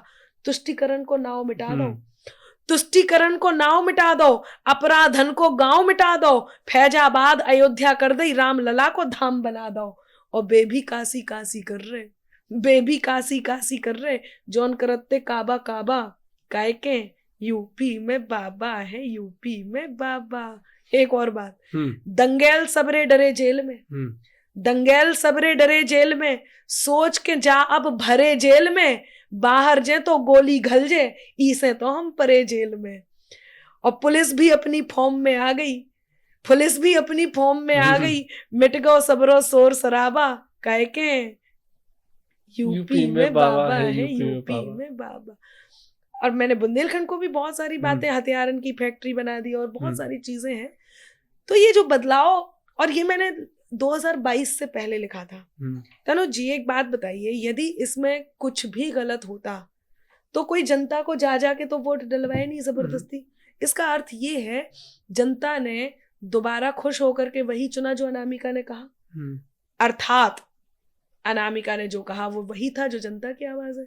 तो हम जनता की बात करते हैं, जनता के मन की बात करते हैं। जनता प्रश्न पूछती है तो हम प्रश्न पूछते हैं, जनता चुनती है तो हम चुनते हैं, जनता विश्वास दिखाती है तो हम विश्वास दिखाते हैं, जनता बताती है कि उन्होंने ये देखा है तो हम बताते हैं उन्होंने ये देखा। यही जो काबा वाली दीदी हैं, ये काबा वाली दीदी पहलगाम हमले पर भी इन्होंने एक ट्वीट किया था कि सोचिए जरा इससे फायदा किसको होगा। शुरुआत में आपने जिक्र भी किया था और मैंने कहा था बाद में इस पर थोड़ी सी लंबी चर्चा करूंगा। उसके बाद ये कहती हैं कि बिहार के विधानसभा चुनाव में बीजेपी इसका फायदा उठाएगी। किसकी जुबान है ये जुबान नेहा सिंह राठौर की है या फिर ये जुबान विपक्ष की पार्टियों की है? अगर आपको सरकारी कवि कहा जाता है तो उन्हें भी विपक्ष का कवि कहा जाता है, वही वो विपक्ष की बात रखती हैं, अगर मैं गलत नहीं हूं तो। देखिए, किसको क्या कहा जाता है मुझे इससे कुछ कोई मतलब नहीं है, लेकिन हाँ कुछ ऐसे गायक, कुछ ऐसे लोकल गायक जो इस तरह की बातें कर रहे हैं, एक जरूर बात मैं कहूंगी कि रूप सजीला सोने जैसा फितरत में अय्यारी है। अब जरा ध्यान से सुनना और समझना, और यदि मेरी बात पर समर्थन ना हो तो आपके कमेंट्स का भी स्वागत है और आपके भी प्रतिक्रिया साथ में प्रश्न का स्वागत है जी। कि रूप सजीला सोने जैसा फितरत में अय्यारी है। रूप सजीला सोने जैसा फितरत में अय्यारी है, ऊपर लेबल अमृत का है पर शीशी विषधारी है। ऊपर लेबल अमृत का है पर शीशी विषधारी है। अजब दोगले धागे हैं ये कुछ लोगों के कपड़ों में, अजब दोगले धागे हैं ये कुछ लोगों के कपड़ों में। रंग है रोगन देशभक्ति का, अस्तर में गद्दारी है। रंग है रोगन देशभक्ति का, अस्तर में गद्दारी है। और इनके साथ होना क्या चाहिए? उन फूलों की शाखें तोड़ो जो राहों की खार बने। भाई घर की बात है, सरकार से प्रश्न पूछिए, स्वागत है। हमें भी बुरा नहीं लगेगा। भाई मैं कोई पार्टी की प्रतिनिधि वहां प्रतिनिधित्व नहीं कर रही हूँ, मैं किसी भी पार्टी का प्रतिनिधित्व यहाँ नहीं कर रही हूँ। मैं केवल और केवल देश का प्रतिनिधित्व कर रही हूँ, अपनी विचारधारा का प्रतिनिधित्व कर रही हूँ जो कहीं ना कहीं जाकर के किसी से मिलता है। यदि मेरी विचारधारा नहीं मिलेगी तो मैं भी प्रश्न करूंगी। मैंने प्रश्न किया भी है पहलगाम पे भी। आपको मैं बता दूं कि उन फूलों की शाखें तोड़ो जो राहों के खार बने। उन फूलों की शाखें तोड़ो जो राहों के खार बने। उन नदियों की धारा मोड़ो जो आगे मझधार बने। उन लोगों को खड़ा करो बस देशद्रोह की श्रेणी में जिन लोगों की भाषा अंबर दुश्मन का हथियार बने। जिन लोगों की भाषा अंबर दुश्मन का हथियार बने। आपकी भाषा यदि दुश्मन का हथियार बन रही है, आपकी भाषा यदि देश को कमजोर कर रही है, मैं फिर कह रही हूं, प्रश्न पूछने में और आरोप लगाने में या निर्णय दे देने में बहुत अंतर है। हम भी प्रश्न पूछते हैं, आप लोगों को तो हमारे प्रश्न से नहीं लगते। आपको लगता है जब तक हम गाली ना दें प्रश्न नहीं होते। आप नहीं कहा, आपके प्रश्न बड़े शांत से रहते हैं। प्रश्न सरकार से शांति लगते हैं मुझे तो प्रश्न में तो आपको लगते हैं ना, तो वही बात है ना। आपको भाई लोगों को प्रश्न ठीक है, एक सरकारी कवि हो गया, विपक्ष का कवि हो गया, क्या दिक्कत है? सुन लीजिए, लोगों को लगता है, आपको भी ये लगता है कि जब तक गाली नहीं दी जाएगी, जब तक प्रश्न नहीं माना जाएगा। भाई प्रश्न सिंपल होते हैं, प्रश्न होते हैं फिर उसके उत्तर होते हैं। हम प्रश्न पूछते हैं, हमें उत्तर मिलते हैं। आप गाली दे रहे हैं फिर प्रतिक्रिया मांग रहे हैं। वो जो लोग गाली देकर के प्रतिक्रिया मांग रहे हैं या जो आरोप लगा करके खंडन मांग रहे हैं, क्षमा चाहती हूँ, वो प्रश्न और उत्तर, वो प्रश्नावली और उत्तर वाला मामला नहीं है। वो आरोप और खंडन और गाली और प्रतिक्रिया का एक पेज है, जिस पेज को लेके आप बैठे हुए थे। प्रश्न होते हैं, उनके उत्तर भी दिए जाते हैं। मैं एक छोटी सी बात और कहना चाहूंगी। जिन लोगों को इस तरह के संबल मिल रहे हैं, जल्दी ही उन्हें इस बात का एहसास भी होगा कि बित्ते होकर खुद को गज का नाप समझने लगते हैं। जरा बड़े हो बच्चे खुद को बाप समझने लगते हैं। एक दो चींटी जिनकी अंबर राह छोड़कर गुजर गई, वही केंचुए खुद को अक्सर सांप समझने लगते हैं। देश बहुत बड़ा है, बहुत सारे दायित्व के साथ, बहुत सारी जिम्मेदारियों के साथ काम चल रहा है। अच्छा होगा कि हम अपने घर में अपने घर को तोड़ने के बजाय दुश्मन पे उंगली उठाना सीखें। हिम्मत करें कि जो सच है वो सच कहा जाए। और अनामिका को तो जानते ही इस बात के लिए हैं कि बात में कुछ बात हो, वो बात होनी चाहिए। जीत होनी चाहिए या मात होनी चाहिए। पीठ पीछे कुछ भी कहना तो बहुत आसान है, सामने से कह सको औकात होनी चाहिए। मैं हर बात सामने से कहती हूँ, हालांकि उसके पीछे मैं गालियां भी बहुत खाती हूँ। एक और बात बता दूं आपको जो आज बहुत जरूरी है, सरकार को गाली देना, सरकार से बेतुके और बेअदब और बिना सम्मान के प्रश्न करना, सरकार पर आरोप लगाना, हर बात को नकारना, ये आज बहुत सरल है और इसमें टीआरपी भी बहुत है। सच बता रही हूँ। थोड़ी सी टीआरपी के लिए ऐसा बयान दे देना जो पाकिस्तान में बड़ा मुद्दा बन जाए। हाँ, अब आप बिल्कुल सही रास्ते पे आ रहे हैं, लेकिन मैं आपको बता दूं कि सबसे सरल क्या है। हाँ। भाई साहब, सरल है सरकार को गाली देना, सरल है सरकार की नीतियों को नकार देना, सरल है आरोप लगाना, सरल है दुश्मन की ऐसी भाषा बनना जिससे वो हथियार बना ले देश के विरोध में। कठिन क्या है? कठिन है सही नीति को सही कहना, कठिन है वो बात जो बात मैं कह रही हूं, कठिन है दुश्मन को दुश्मन कहने की हिम्मत करना, कठिन है उन आरोपों का खंडन करना जो आरोप अनर्गल लगाए जा रहे हैं। ऐसे में आपको गाली सुननी होती है, ऐसे में आपको सरकारी कहा जाता है।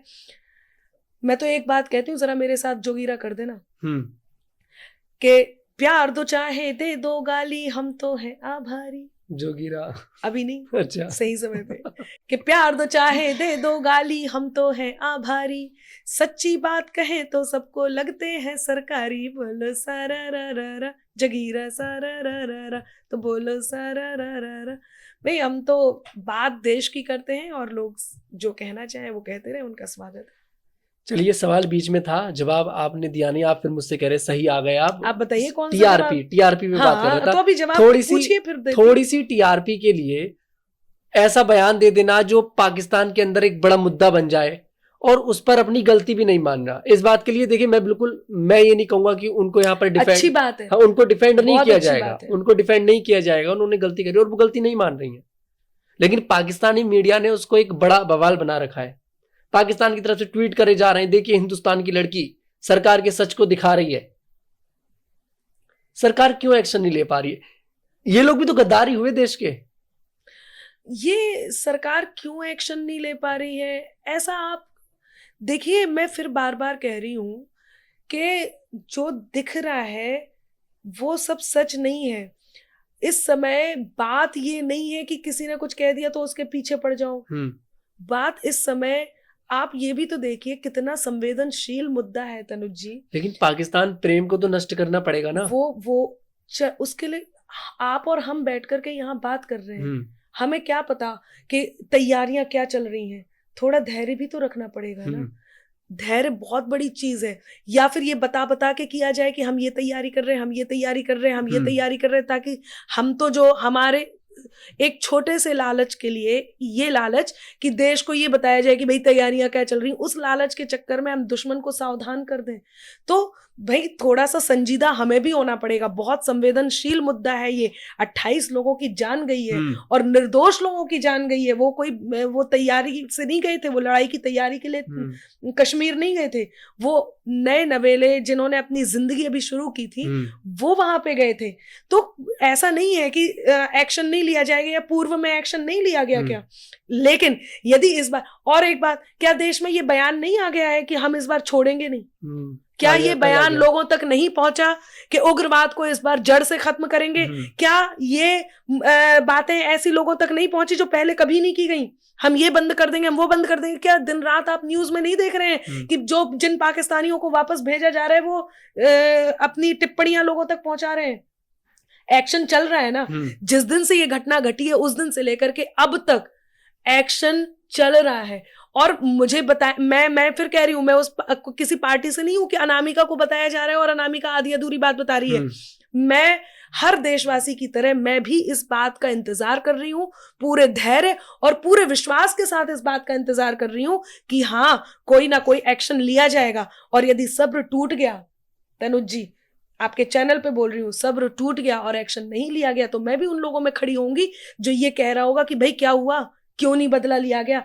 क्योंकि हम तो देश की बात करते हैं और मैं ओपनली इस बात को कह रही हूं, मैं भी उन लोगों की श्रेणी में खड़ी होंगी लेकिन उनकी श्रेणी में कभी नहीं खड़ी होंगी जो अपने देश पे आरोप लगाएंगे। हाँ, प्रश्न पूछने वालों की श्रेणी में होंगी और प्रश्न ये पूछूंगी, भाई हम लोगों को हमें सुरक्षा चाहिए और सुरक्षा के जो प्रबंध किए गए हैं वो हमें दिखाई भी देने चाहिए।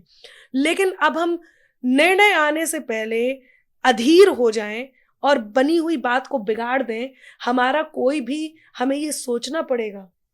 अभी आपने कहा कि दुश्मनों की भाषा बन गए, दुश्मनों के हथियार बन गए, ये भी तो गद्दारी है, ये देशद्रोह मैं है। उसी चीज को बोली, तो गद्दारी है ना, ये इस पर एक्शन क्यों नहीं देशद्रोह हुआ? है। हाँ, ये देशद्रोह है, ये गद्दारी है। लेकिन एक और बात है, होता क्या है समझना, अब आपकी इस बात का सटीक उत्तर देती हूँ, आपको अच्छा लगेगा। हमारी किसी पड़ोसी से लड़ाई हो जाती है, हमारे घर में हमारी किसी पड़ोसी से लड़ाई हो जाती है, हमारे घर का बच्चा, एक शैतान बच्चा अपनी हरकतों से कुछ ऐसा कर देता है कि वो उसी लड़ाई झगड़े में बिना किसी आधार के, आधार विहीन, तर्कहीन एक बात कह देता है, नहीं हमारे ही घर की गलती थी, आप ठीक हो, और पड़ोसी को संबल दे देता है। तो हम क्या करने लग जाएंगे, पड़ोसी से लड़ने के बजाय या पड़ोसी को सबक सिखाने के बजाय पहले अपने बच्चे को पीटने लग जाए। बच्चे को बाद में समझा लिया जाएगा, लेकिन सबसे पहले और सबसे बड़ा मुद्दा तो ये है कि उस पड़ोसी को सबक सिखाना जरूरी है। सबसे पहले उस लड़ाई को तो खत्म कर ले, बाकी ये तो घर के, इनसे निपट लिया जाएगा, इन्हें बता दिया जाएगा, बाद में निपटा जरूर जाएगा। भाई निपटना तो चाहिए। चलिए, समझाती नहीं है आप, साथी हैं आपकी, एफआईआर होती रहती है, फिर एक एफआईआर दर्ज हो गई, पहले कितनी एफआईआर दर्ज हो गई, समझाओ थोड़ा। सरकार से सवाल करने के चक्कर में देश के खिलाफ बोल जाती हैं। देखिए, ये सब लोग अपने हिसाब से देख रहे हैं, सब अपने अपने, जो जैसा करेगा वो वैसा भरेगा भी। और मैं कौन होती हूँ समझाने वाली, मुझे भी इस समय सिर्फ और सिर्फ एक ही बात की चिंता है, और वो बात ये है कि हमारे देश में जो घटनाएं घट रही हैं उन पे जल्दी से जल्दी एक्शन हो, जल्दी से जल्दी हम सब सुरक्षित हों, उग्रवाद जड़ से खत्म हो। अनामिका जी, देश में सबसे बड़ा मुद्दा तो इस समय मस्जिद और मंदिर को लेकर भी है जी। संभल में हाल ही की घटना है, बड़ा मामला हुआ। संभल पे कुछ लिखा है आपने बढ़िया सा? ऐसा मैं संभल से ही हूँ, आपको बता दूं। ऐसा कैसे हो सकता है कि संभल पे ना लिखा हो, कि मैंने कहीं किसी चीज पर ना लिखा। देखिए, तो हो जाए फिर थोड़ा सा संभल पे, फिर थोड़ा सा चर्चा भी करेंगे संभल पर। बिल्कुल। महाकुंभ को जब भी खोलो खुशियों का धन निकलेगा, सुख की बारिश सब पर होगी, नेह का सावन निकलेगा, और काशी अवध बनारस की हो या फिर अंबल, काशी अवध बनारस की हो या फिर अंबर संभल की, काशी अवध बनारस की हो या फिर अंबर संभल की, जिस धरती को भी खोदोगे सिर्फ सनातन निकलेगा। फिर एक प्रश्न आता है कि ऐसा क्यों होता है कि जब हम खोदते हैं, खासतौर से मस्जिद को खोदते हैं, तो मंदिर ही क्यों निकलता है, आपके संभल पे आ जाते हैं। तो ये अब इस प्रश्न को जरा, इस प्रश्न का उत्तर भी मैं प्रश्न नुमा उसमें देती हूँ। ठीक है, सुनिएगा जरा, आपको आनंद भी आएगा और लोग समझेंगे भी। भोली भाली शक्ल का चेहरा आखिर शातिर क्यों मिलता है? आप बताना और सोचना जरा। भोली भाली शक्ल का चेहरा आखिर शातिर क्यों मिलता है? बीते कल का जुर्म सामने होकर हाजिर क्यों मिलता है? याद करना मुगलों के वो हमले, बीते कल का जुर्म सामने होकर हाजिर क्यों मिलता है? एक भी मंदिर नहीं मिला है नींव में जिसके मस्जिद हो। खोद के देखना आप, एक भी मंदिर नहीं मिला है नींव में जिसके मस्जिद हो। हर मस्जिद के नीचे आखिर हमको मंदिर क्यों मिलता है? हर मस्जिद के नीचे आखिर हमको मंदिर क्यों मिलता है? यही संभल में हुआ, यही अयोध्या जी में हुआ, यही बनारस में हुआ, काशी में। और मैं तो कहती हूँ, आप जहां जहां खोदोगे आपको मंदिर ही मिलेंगे, और खुदा भी चाहता है कि खोदा जाए। वो कहते हैं ना कि उनकी मर्जी से कुछ नहीं होता, तो ये जो खुदाई हो रही है वो उनकी मर्जी से ही हो रही है। लेकिन आपको नहीं लगता अनामिका जी कि अब पुरानी बातों को उखाड़ कर, गड़े मुर्दे उखाड़ कर देश में थोड़ा सा माहौल खराब करने की कोशिश करी जा रही है? कुछ लोग अपनी राजनीति वाली रोटियां सेक रहे हैं। आपको ऐसे क्यों लग रहा है कि पुरानी बातों को उखाड़ करके देश के माहौल को खराब अब जैसे देश चल रहा है, अब आपसे एक मुसलमान बात कहता है कि मुसलमान कहता है कि जो पहले हुआ हुआ। आप वो छोड़िए, आपसे एक बात पूछती हूँ। जी बिल्कुल। क्या गोडसे को इस समय भी देश स्वीकार कर रहे हैं? नाथूराम गोडसे कर रहे हैं बहुत से लोग। मैं एक मास की बात कर रही हूँ। जब गांधी जी और गोडसे को एक साथ लोग स्वीकार नहीं कर रहे हैं, तो फिर हम महाराणा प्रताप और अकबर को एक साथ स्वीकार क्यों करें भाई? आप बताइए। जब उन दोनों को आप एक साथ स्वीकार नहीं कर रहे हैं, तो महाराणा प्रताप और अकबर को क्यों स्वीकार किया जाना चाहिए? क्या बुराई है यदि हम किसी भी राष्ट्र की पहचान उसकी राष्ट्रीयता से होती है? आपसे पूछती हूँ, आप बताइए हिंदुस्तान की पहचान क्या है? रामकृष्ण का देश, रामकृष्ण का देश, महाराणा प्रताप का देश, छत्रपति शिवाजी का देश, महारानी लक्ष्मीबाई का देश, मंगल पांडे का देश, यही है ना? यही है। लेकिन हिंदुस्तान की पहचान ताजमहल से भी होती है, कुतुब मीनार से भी होती है, लाल किले से भी होती है। ये सब मुगलों ने बनवाए। यदि ये तो यही बात तो है कि ये पहचान यदि इन सब से है, तो हमारे वो जिनसे वाकई पहचान होनी चाहिए थी वो क्यों खो गए? इतिहास में आप आज के बच्चे से पूछो, अकबर द ग्रेट सब जानते हैं, इतिहास में कौन जानता है महाराणा प्रताप? कौन? अच्छा चलिए उनको भी जानते हैं। तो पुरानी सरकारों की कमियां रही, तो बस तो उसी को तो सुधारा जा रहा है, और क्या इसमें बुराई क्या है? मस्जिदों को खोद कर आप जिसे गढ़े मुर्दे उखाड़ने की बात कह रहे हैं, वो केवल सुधार का काम है। और रही बात उखाड़ने की बात, तो अब आपको मैं बताती हूँ। लेकिन कल को संभल में जैसे 24 नवंबर तारीख मुझे याद है अभी, 24 नवंबर को जो घटना हुई थी, अगर ऐसी घटना दोबारा संभल में होती है तो उसका जिम्मेदार कौन होगा? फिर आपको एक बात बताती हूँ, इतिहासों से जो फाड़े वो जुल्म के पन्ने खोल रहा है। ये जो आप उखाड़ने की बात कर रहे हैं, जिम्मेदारी की बात कर रहे हैं, हो क्या रहा है आखिर? इतिहासों से जो फाड़े वो जुल्म के पन्ने खोल रहा है। इतिहासों से जो फाड़े वो जुल्म के पन्ने खोल रहा है। जिस पर पर्दा पड़ा था अब वो सत्य दृष्टि में घोल रहा है। जिस पर पर्दा पड़ा था अब वो सत्य दृष्टि में घोल रहा है। और हर कोने में हुए उजागर मंदिर के आहत स्वर में, हर कोने में हुए उजागर मंदिर के आहत स्वर में, चीख चीख कर अब संबल में सत्य सनातन बोल रहा है।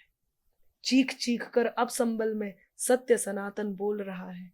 समय अपनी परतें खुद खोलता है।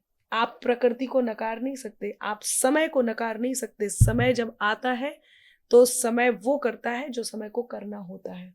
धर्म पे संकट आन पड़े तो धर्म निभाना पड़ता है। समय ही निर्णायक होता जब समय को आना पड़ता है। तो समय अपना काम कर रहा है और हो रहा है देश में, और हम इसके साथ हैं। अनामिका जी, देश में करोड़ों में हिंदू है, 100 करोड़ से ऊपर हिंदू है, लेकिन फिर भी हिंदू सुरक्षित नहीं है। मुर्शिदाबाद में हुआ, हिंदुओं के घर जलाए गए। संभल में ठीक है, हिंदुओं का तो कोई मामला ही नहीं था। प्रशासन और जो मुसलमान थे, एक समुदाय के लोग थे, वो ही आपस में भिड़ गए।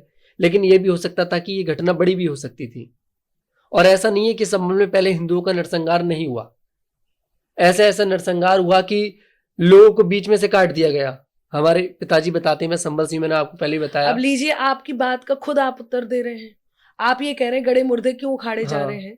अब आप खुद कह रहे हैं कि आपके पिताजी बताते थे कि उनको बीच से उस समय पर हुआ था, उस समय पे हुआ था। तो अब आप बताइए उस दिन, पर मैं ये चाहता हूं ना, जिस समय वो इमेज दोबारा क्रिएट ना हो। जिस समय हुआ उस समय में और अब के समय में अंतर नहीं है। लेकिन किसी से आप उसकी मस्जिद छीने की सरकार, तो वो गुस्सा तो होगा। जब मंदिर छीना था और नरसंहार कर दिया था, तो अब बदला नहीं लिया जाएगा। हिंदू, वही तो मैं कह रही हूं। तो उस समय में और अब के समय में अंतर आ गया ना। खुद की खातिर जीते थे, अब देश पे मरना सीख गए। मझधारों में कफन बांधकर लोग उतरना सीख गए। कल तक जुगनू तक भी हमको धमका देते थे, पर अब हम सूरज से आंख मिलाकर बातें करना सीख गए। हम सूरज से आंख मिलाकर बातें करना सीख गए। अब समय आया है उन गलतियों को सुधारने का, और वो गलतियां सुधर रही हैं। ऐसा तो नहीं है कि 2027 की विधानसभा चुनाव की तैयारी करी जा रही हो कि संबल के नाम पर चुनाव लड़ लेंगे। पहले राम मंदिर के नाम पर चुनाव लड़ा गया, अब भाई मथुरा काशी का तो अभी कुछ देखिए, यहाँ एक पर बात निकल मैं नहीं रहा आपको बता निचोड़, दूं, सोचिए संबल पर ही पहुंच जाते हैं। एक बात मैं आपको बता दूं, आप जनता को जितना कमजोर और जितना असहाय समझ रहे हैं, नहीं, ये जनता कमजोर नहीं है। ना सुन लीजिए भाई, वोट तो जनता ही देगी हाँ, ना। वोट जनता ही जनता देगी ना। कमजोर नहीं है। जनता यदि कमजोर नहीं है तो जनता समझ जाएगी कि भाई पिछले बार राम मंदिर पे लिए थे वोट, इस बार संबल पे ले रहे, नहीं देगी। और यदि देगी तो आप ये मान के चलिए कि फिर आप और मैं, हम कोई कुछ नहीं कर सकता। इसका लेकिन अर्थ ये है बेरोजगारी कि महंगाई जनता की ये बात कौन चाहती है। करेगा? जनता सब देख रही है। जनता को लगेगा कि बेरोजगारी महंगाई की बात ज्यादा जरूरी है और इन सबसे ज्यादा जरूरी, वो देख लेगी। आप और मैं इस बारे में अभी क्यों इस बात को हम निर्धारित कर दें, हम निर्धारित करके ये पहले से ही क्यों एजेंडा सेट कर दें कि उसके लिए ये करा जा रहा है, देख लिया जाएगा। मस्जिदों को बुलडोजर जो एक्शन होते हैं सही होते हैं आपकी नजर और में? एक बात बोलूं, ऐसा कहा जाता है कि जैसे ही चुनाव आने वाले होते हैं वैसे ही इस तरह के कृत्य किए जाते हैं। चुनाव आने, ये तो चुनाव जीतते ही कृत्य शुरू हो गया था, तो आप इसको क्या कहेंगे? जीतते ही यदि ऐसे ही कुछ होता तो लोग बिठा देते कि भाई हटो हटो, ये सब नहीं चाहिए। अखिलेश यादव कह रहे थे कि वहां पर गड़बड़ी करी थी, इसलिए थोड़ा सा माहौल इन्होंने पूरा बदल दिया कि ज्यादा हम लोग उस पर टारगेट ना करें, अब संभल पे आ जाते हैं। देखिए आप ना, मैं पहली बात तो ये बता दूं कि आप बार बार मुझे उस श्रेणी में लाके खड़ा कर रहे हैं जिस श्रेणी में मुझे किसी एक विचारधारा का या पक्ष लेना पड़ रहा है, मुझे प्रवक्ता बनना पड़ रहा है। तो मैंने तो मेरे मन की बात बता दी है आपको, और फिर से यही कहूंगी, आप कितने भी प्रश्न ले आइए, एकमात्र बात है, यदि जनता को ये लगता है कि 27 के चुनावों की रूपरेखा रखी जा रही है तो जनता अपने दिमाग से सोचे समझे और वही करे जो उसका मन कहता है, वही करे जो उसे सही लगता है। बिल्कुल भी गलत करने की जरूरत नहीं है। ठीक है, आप समर्थन करती हैं जो बुलडोजर एक्शंस होते हैं उत्तर प्रदेश में, समर्थन करती हैं देश के अंदर।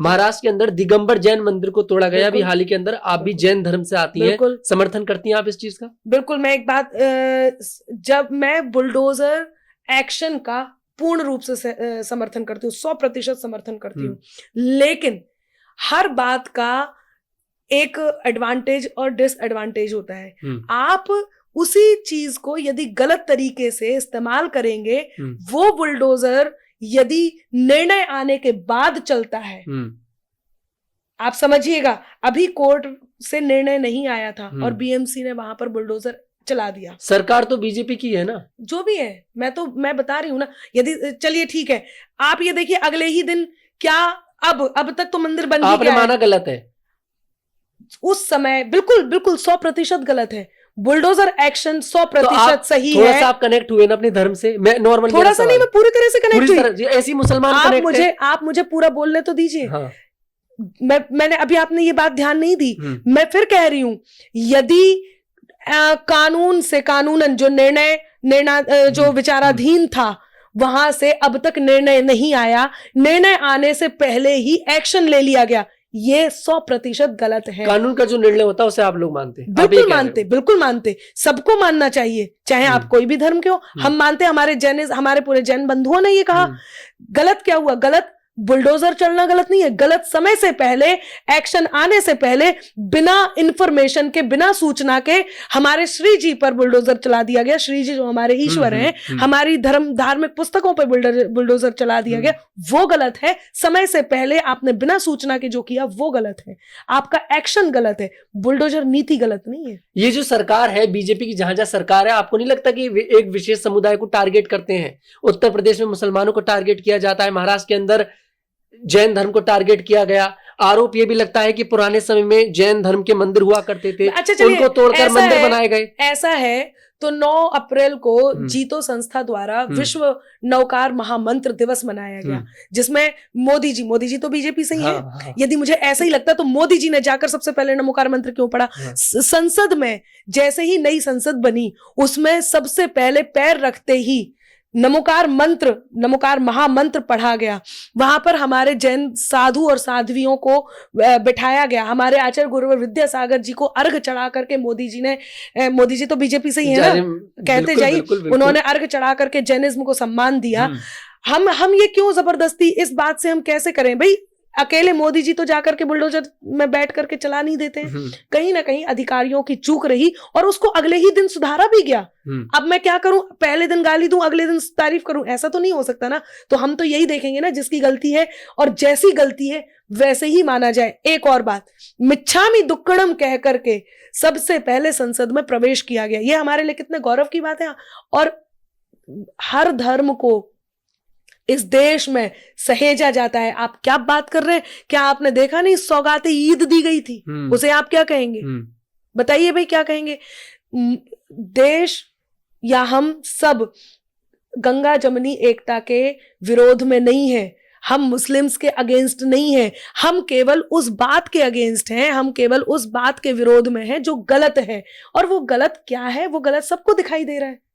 आप कैसे किस बात से आप कहेंगे? अनामिका अंबर सबसे पहले अपनी कविता की शुरुआत करती है, कभी दरिया कभी दरिया के भीतर भी समंदर जाग उठता है, मिले सम्मान हीरे का तो पत्थर जाग उठता है, मेरा ईश्वर तेरा अल्लाह मालिक एक है सबका, मेहरबानी हो उसकी तो मुकद्दर जाग उठता है। हम सब एकता की बात करते हैं, हम सब एकता की बात करेंगे, लेकिन जो तोड़ने की बात करेगा हम उसे भी तोड़ने की बात करेंगे।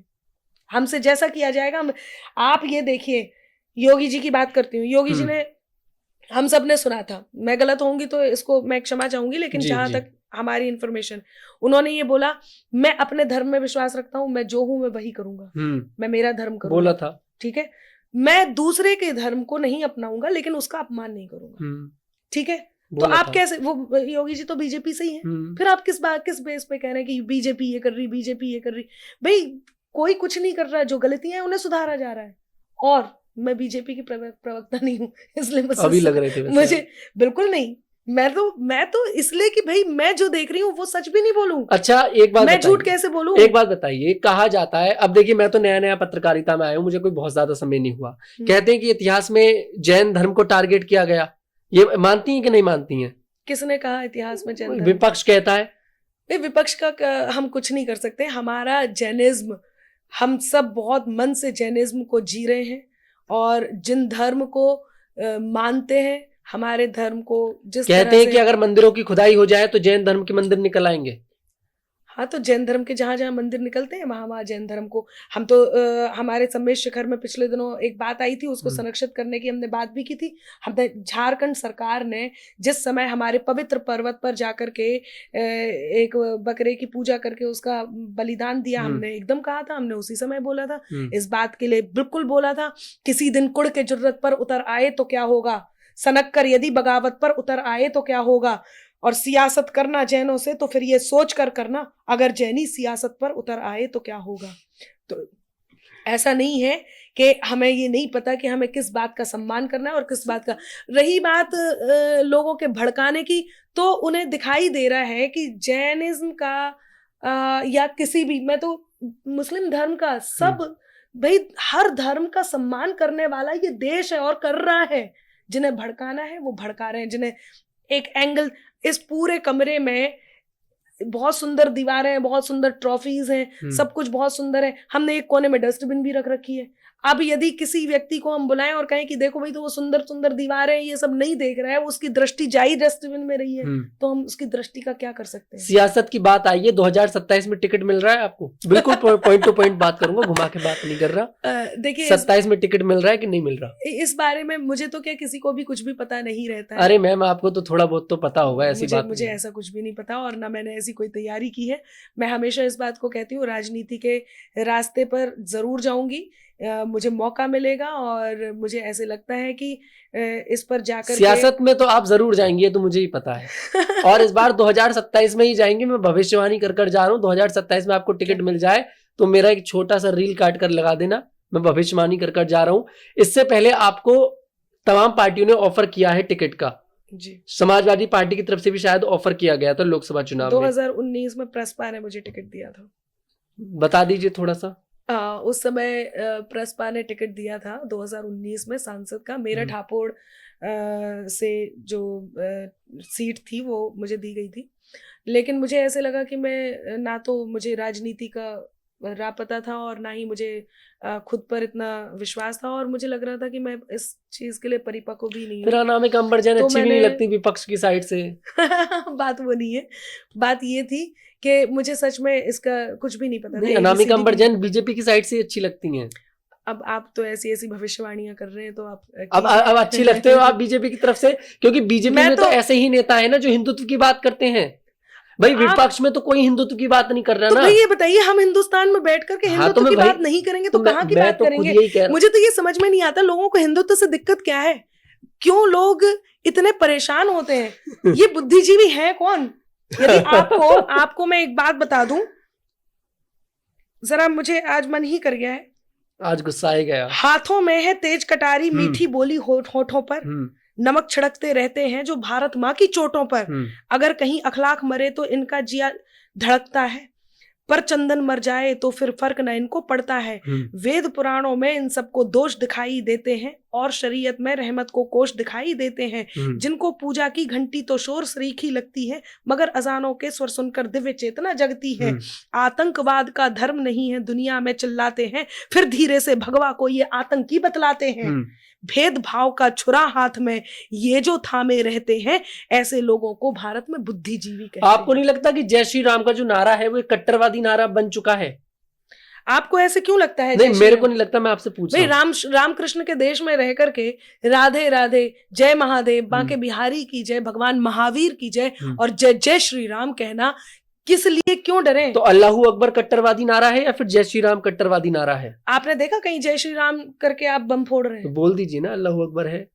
भाई मैं बता रही हूं आपको, आपने जो सुनकर बम फोड़ते हुए देखा हो, चाहे वो कुछ भी है, वो नारा कट्टरवादी है। बहुत बढ़िया, टिकट आपको मिलने ही जा रहा है। अब बात विधायक आप बनने ही जा रहे हो 2027 में। देखिए मैं फिर कह रही हूँ, मुझे इस बारे में कुछ भी नहीं पता, लेकिन हाँ यदि तनुज जी की भाई ये इनकी ब्राह्मण में भविष्यवाणी करी है मैंने। अनामिका जी प्रधानमंत्री बनते देखेंगे योगी आदित्यनाथ को? बनेंगे प्रधानमंत्री? देखिए हम सब चाहते हैं, सबका एक समय है, और हम इस समय हम अपने प्रधानमंत्री प्रधान सेवक को सभी पसंद करते हैं, और मुख्यमंत्री योगी आदित्यनाथ जी को बहुत उनका सम्मान भी करती हूँ, और मैं तो उनकी प्रशंसक भी हूँ। और मैं उस दो कारण हैं, एक तो क्योंकि वो संत हैं तो अपने आप सम्मान से भर जाते हैं लोग, दूसरा उनकी नीति हमें पसंद है। नीति नियम और नैतिकता का मर्म सियासत में होता, राम सरीखा राजा हो तो धर्म सियासत में होता। तो सब चाहते हैं कि उनको हम जरूर कहीं ना कहीं ऐसे स्थान पर देखें जहां से वो हम सब के लिए कल्याणकारी निर्णय ले सकें।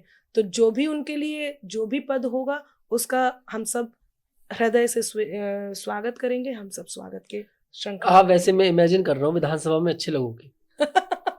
फिर वही बात है, चलिए देखते हैं। मेरठ से टिकट मिलेगा या फिर बुंदेलखंड साइड से? अच्छा, मतलब अब आप जब भविष्यवाणी आप कर रहे हैं तो पूछ मुझसे, आप किधर से चाहते हो? मैंने फिर कहा है कि मुझे इस बारे में कुछ भी आइडिया नहीं है। आपका मन हाँ, तो होगा मुझे ये देश की सेवा जरूर करनी है, ये तय है। आपका मन तो होगा कि मेरठ से कहीं से तो मन होगा, कहीं से भी मिल जाए। यदि मैं इस लायक हूँ और लोगों को लगता है कि मुझे चुना जाना चाहिए, तो फिर कहीं से भी सेवा तो कहीं देश के किसी भी कोने की जा सकती है। चलिए अब थोड़ा सा अब कविताओं पर बात करते हैं। जो वाकई में एक्चुअल में अनामिका अंबर जैन है। जी बिल्कुल, बड़ी मैं भी चाहती हूँ। गीत आधार मुक्तक आपने इसको जन्म दिया, मुझे ऐसा आपने इसको जन्म दिया है। तो दो चार तो नहीं कहूंगा, 2-3 कहूंगा, 4 तो थोड़ा ज्यादा हो जाएंगे। ये मेरा सबसे पसंदीदा टॉपिक है जो आप ये टीम है, ये भी थोड़ा खुश हो लेंगे, इन्हें भी अच्छा लगेगा। गीत आधार मुक्तक किसी भी प्रसिद्ध पंक्ति गीत की, जो गीत आपने बहुत सुने होंगे, फिल्मी गीत, कोई ना कोई ऐसा गीत जो बहुत पॉपुलर है, उसकी एक पंक्ति लेकर के उसमें 4 और पंक्तियां जोड़ करके मैंने उसको मुक्तक बनाया है।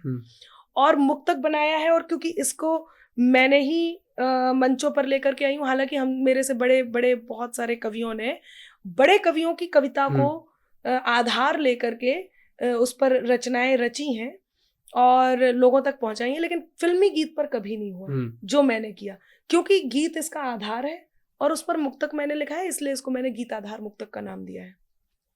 सुनाती हूँ, जैसे कि बिल्कुल। इरशाद। कभी आपने सुना हो? चौथी पंक्ति मैंने पकड़िएगा। जरूर सुना होगा, वो बहुत लड़ना समय से सुन रहा हूँ। याद आता है, झगड़ना याद आता है, मनाने पर तेरे मेरा बिगड़ना याद आता है, सफर में हो गई हासिल मुझे मंजिल मगर अंबर।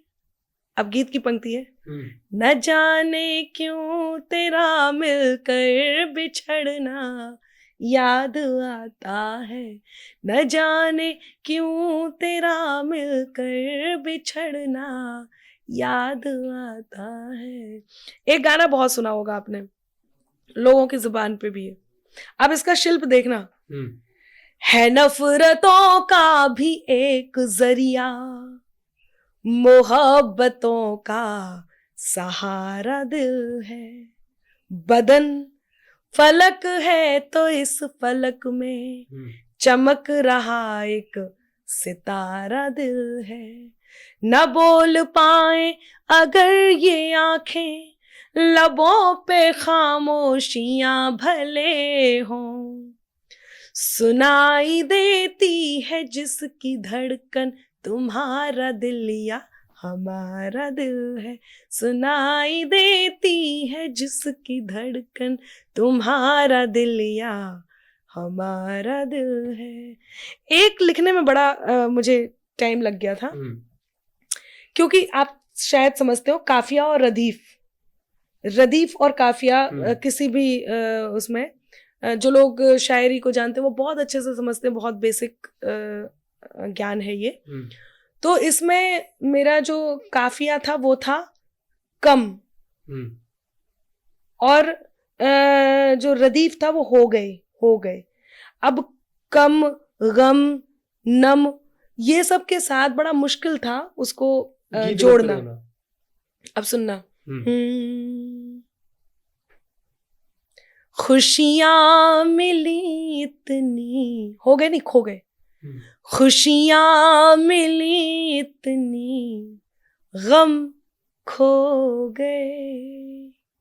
आप गम तो खो सकते हैं लेकिन कम खो सकता है क्या? नहीं। नम खो सकता है क्या? नहीं। ये थोड़ा कठिन था, आप सुनिएगा कैसे बनाया अनामिका ने।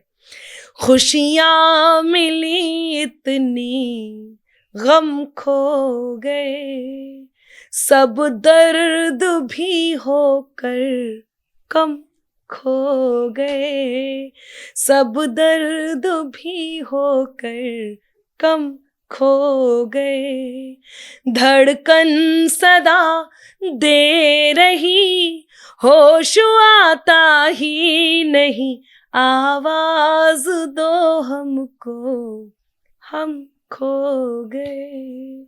ऐसे ऐसे कई सारे गीताधार मुक्तक हैं। Thank you. बॉलीवुड से ऑफर मिला है क्या कभी? एक गीत है मेरा, बनवा लिया है टैटू सनम तेरे नाम का, हाँ।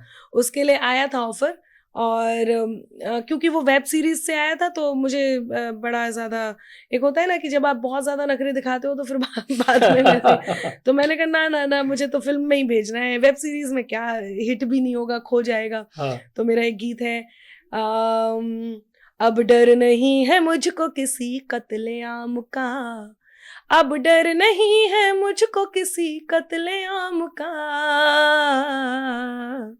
बनवा लिया है टैटू सनम तेरे नाम का, बनवा लिया है।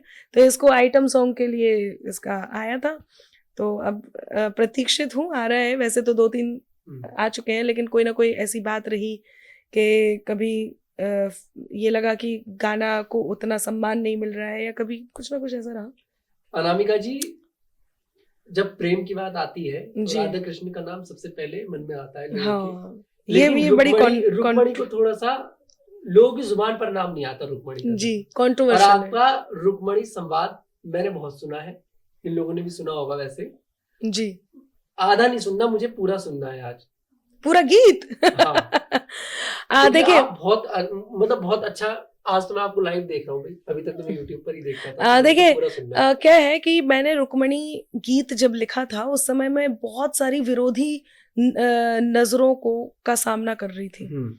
लोगों ने कहा कि ये मान्य नहीं है और राधा कृष्ण के प्रेम को लोग जानते हैं, लोग विरोध में खड़े हो जाएंगे। मैंने कहा मैं इसे ऐसे ले ही नहीं रही कि राधा कृष्ण का प्रेम है और मैं उसको जबरदस्ती खत्म करके रुक्मणी कृष्ण के प्रेम को लोगों तक पहुंचा रही हूँ, ऐसा नहीं है। मैंने इसमें केवल एक पत्नी की बात की है।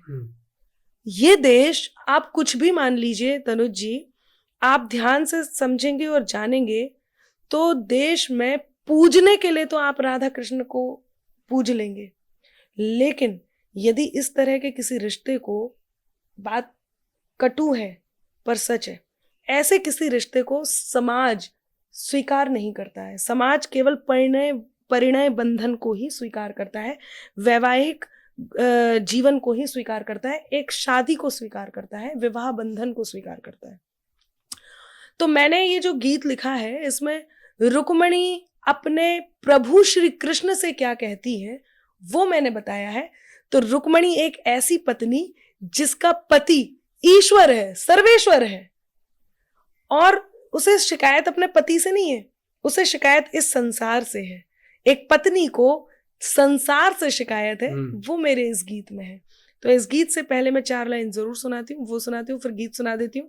सुनेगा कि मैं तेरे नाम हो जाऊं, तू मेरे नाम हो जाए, मैं तेरा दाम हो जाऊं, तू मेरा दाम हो जाए।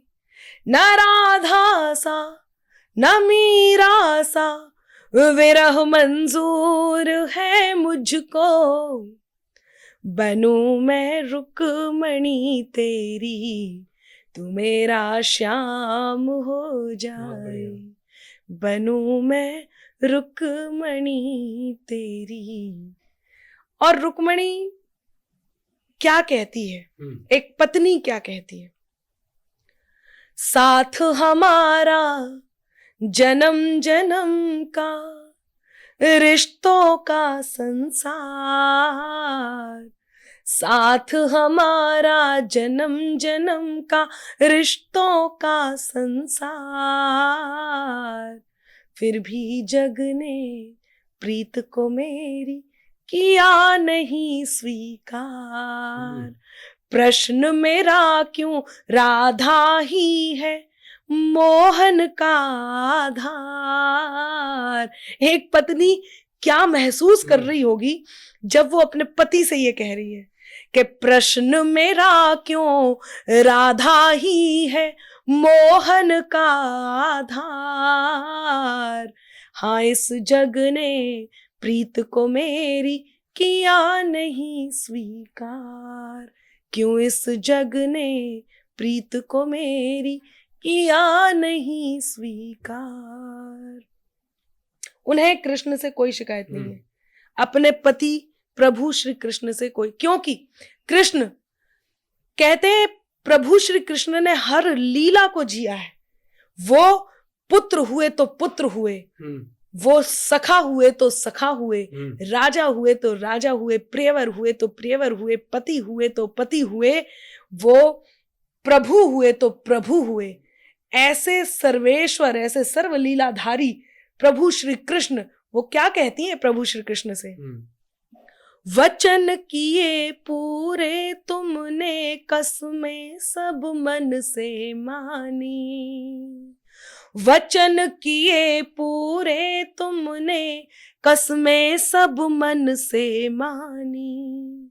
मान दिया पत्नी का मुझको, मैं राजा की रानी। सजा के तुमने मांग को मेरी, सजा के तुमने मांग को मेरी, दिए सभी अधिकार। फिर भी जग ने प्रीत को मेरी किया नहीं स्वीकार, क्यों इस जग ने प्रीत को मेरी किया नहीं स्वीकार। और क्या कहती है? उन्हें लगा प्रभु श्री कृष्ण तो लीलाधारी थे, क्रीड़ाएं करते थे, इसमें भी कोई ना कोई क्रीड़ा ही होगी। तब वो क्या कहती हैं, सुनिएगा। जब भी मैं इस गीत को सुनाती हूँ तो इसकी जो बंद से जोड़ने वाली पंक्ति है उस पे लोग आंखें सजल हो जाती हैं लोगों की। कई बार लोग खड़े भी हो जाते हैं, स्टैंड ओवेशन भी देते हैं। सुनना। साध के सांसों में खामोशी, ले शब्दों में पीड़ा, पूछती हूँ ओ नटवर तुमसे, थी कैसी ये क्रीड़ा। क्या? पूछती हूँ ओ नटवर तुमसे, थी कैसी ये क्रीड़ा। क्या? स्वयं प्रभु को जीता मैंने, स्वयं प्रभु को जीता मैंने, पर जग से गई हार। हाँ, इस जग ने प्रीत को मेरी किया नहीं स्वीकार। और अंतिम बंद। ये अंतिम बंद लिखने में मुझे पूरा 1 साल लगा। मैं वो लिखना चाहती थी जिसमें श्री कृष्ण के पास रुक्मणी को देने के लिए कोई उत्तर ना बचे। मैं ये चाहती थी। मैं ये चाहती थी कि लोग इस बात को सुनने के बाद ये ना कहें कि अनामिका ने कहीं कोई कॉन्ट्रोवर्शियल थिंग यहाँ पे कॉन्ट्रोवर्सी कोई क्रिएट कर दी है। तब रुक्मणी को प्रभु श्री कृष्ण के जीवन में आने वाली किसी भी स्त्री से कोई दिक्कत नहीं थी। उनका जो प्रश्न था, उनका जो फोकस था, वो केवल और केवल जग पर था, और वो वही अपने प्रभु श्री कृष्ण से कहती हैं। और देखना, जब उनके पास एक घटना पहुंची, उनके पास एक संवाद पहुंचा कि राधा और श्री कृष्ण प्रियवर प्रेयसी। जब राधा ने प्रभु श्री कृष्ण से पूछा कि प्रभु आपने मुझसे प्रेम किया, आपने मुझसे विवाह क्यों नहीं किया, तो श्री कृष्ण जी मुस्कुरा करके कहते हैं, राधे मैंने तुमसे प्रेम किया, विवाह नहीं किया, क्योंकि विवाह करने के लिए 2 लोगों की आवश्यकता होती है, तुम और मैं तो एक हैं। जब हम में से कोई दूसरा नहीं, तो फिर मैं तुमसे विवाह कैसे करता, मैंने तुमसे इसलिए प्रेम किया। और जब ये बात रुक्मणी तक पहुंची तो रुक्मणी क्या कहती है, जरा देखना अनामिका ने क्या कल्पना की है। जब गौरी संग शंकर सीता के संग राम सुहाए, जब गौरी संग शंकर सीता के संग राम सुहाए, कष्ट मेरा फिर क्यों इस जग में, राधे श्याम कहाए। भाई जेन्युइन बात है, प्रश्न बिल्कुल जेन्युइन है। कष्ट मेरा फिर क्यों इस जग में, राधे श्याम कहाए। तो यही निवेदन है तुमसे कि काल में हो ये सुधार, यही निवेदन है तुमसे कि काल में हो ये सुधार। राधे कृष्ण के साथ रुक्मणी, कृष्ण करो स्वीकार। ये गीत बहुत अच्छा, वाकई में 1 साल लगा होगा आखिरी वाली उसमें। थोड़ा सोचना पड़ा। अनामिका जी, बिल्कुल ज्यादा समय नहीं लूंगा, 2 सवाल और हैं मेरे। है, 2 भी हैं। 2 सवाल है। थोड़ा सा बिहार विधानसभा चुनाव को लेकर चर्चा करूंगा, ज्यादा मिनट की नहीं, 5 मिनट की। और 2-3 आपकी कुछ क्लिप वायरल होती हैं बहुत ज्यादा। अरविंद केजरीवाल को लेकर एक तो क्लिप वायरल हुई थी आपकी। हम लोग ये टिप्पणियां करते रहते हैं। क्या टिप्पणी करी थी? देखिए, टिप्पणियां तो हमारी होते रहती हैं, बहुत सारी टिप्पणियां हैं जो मैं करते रहती हूँ। अभी लेकिन जो मेन बात है, जो मैंने रची है, जो मैंने लिखा है, वो मैं आपको जरूर सुनाती हूँ कि धर्म युद्ध की तरह हुए हैं अब की बार चुनाव, धर्म युद्ध की तरह हुए हैं अब की बार चुनाव, यमुना जी में डूब गई है अहंकार की नाव, जगीरा सारा रा रा रा, जगीरा सारा रा रा रा। क्या उड़िया, क्या अवध, मराठा, हरियाणा, आसाम, क्या उड़िया, क्या अवध, मराठा, हरियाणा, आसाम, दिल्ली तक ने बोल दिया है अब के जय श्री राम, जगीरा सारा रा रा रा, तो बोलो सारा रा रा रा। और जो टिप्पणी मैं करती हूँ उस टिप्पणी से मिलता जुलता सुनना कि दिल्ली वालों के दिल में ये टीस रहा है छाला, दिल्ली वालों के दिल में ये टीस रहा है छाला, पीने वाली चीज को खाकर किया गया घोटाला, बोलो सारा रा रा रा जगीरा सारा रा रा रा, तो बोलो सारा रा रा रा जगीरा सारा रा रा रा। उम्मीदों ने कमर तोड़ दी, दिल ने घाव खरोचा, झाड़ू वाले ने झाड़ू संग लगा लिया है पोछा, बोलो सारा रा रा रा जगीरा सारा रा रा रा। तो ये है बिहार विधानसभा चुनाव को कुछ लिखा है अभी? देखिए, वैसे तो मैंने किसी इस तरह से स्पेशली कुछ भी नहीं लिखा लिख है। दो, क्या पता जीत जाए फिर बीजेपी। आप जहाँ आप लिखते हो वहां पर सरकार बन जाती है। मैं शुरुआत से बोल रहा हूँ, अब आप खुद देखिए, रिकॉर्ड है आपके, जहाँ के लिए आपने लिखा सरकार हाँ, बन ये गई। रिकॉर्ड तो है। मोदी जी भी चाह रहे होंगे कि अनामिका को फोन कर दें, लिख देगी एक गाना बिहार के लिए सरकार तो बन ठीक है, जाएगी। बिहार वाले मुझसे कहें, मैं लिख देती हूँ और तो बिहार कुछ में सरकार बना अभी देती कुछ हूँ। फिलहाल बिहार तो को लेकर देखिए कुछ देखिए है? एक बात मैं कहना चाहती हूँ, बिहार को तो नहीं, लेकिन मैं राजनीति पे जरूर कहती हूँ। हम्म, कभी तो शाहजादों में कलंदर जाग उठता, कभी तो शाहजादों में कलंदर राज करता है, कभी शेरों के कुनबे में भी बंदर राज करता है। जिसे जमहूरियत कहते असलियत है यही इसकी, जिसे जमहूरियत कहते असलियत है यही इसकी। यहाँ केवल मुकद्दर का सिकंदर राज करता है, यहाँ केवल मुकद्दर का सिकंदर राज करता है।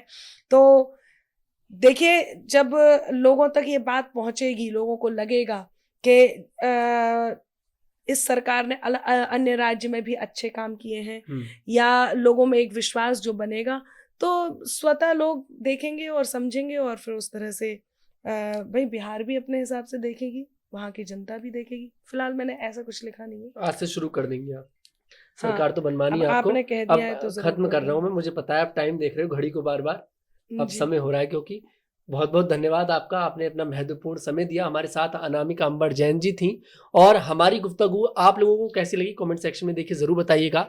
हमारे साथ देखते रहिए द न्यूज़ 15।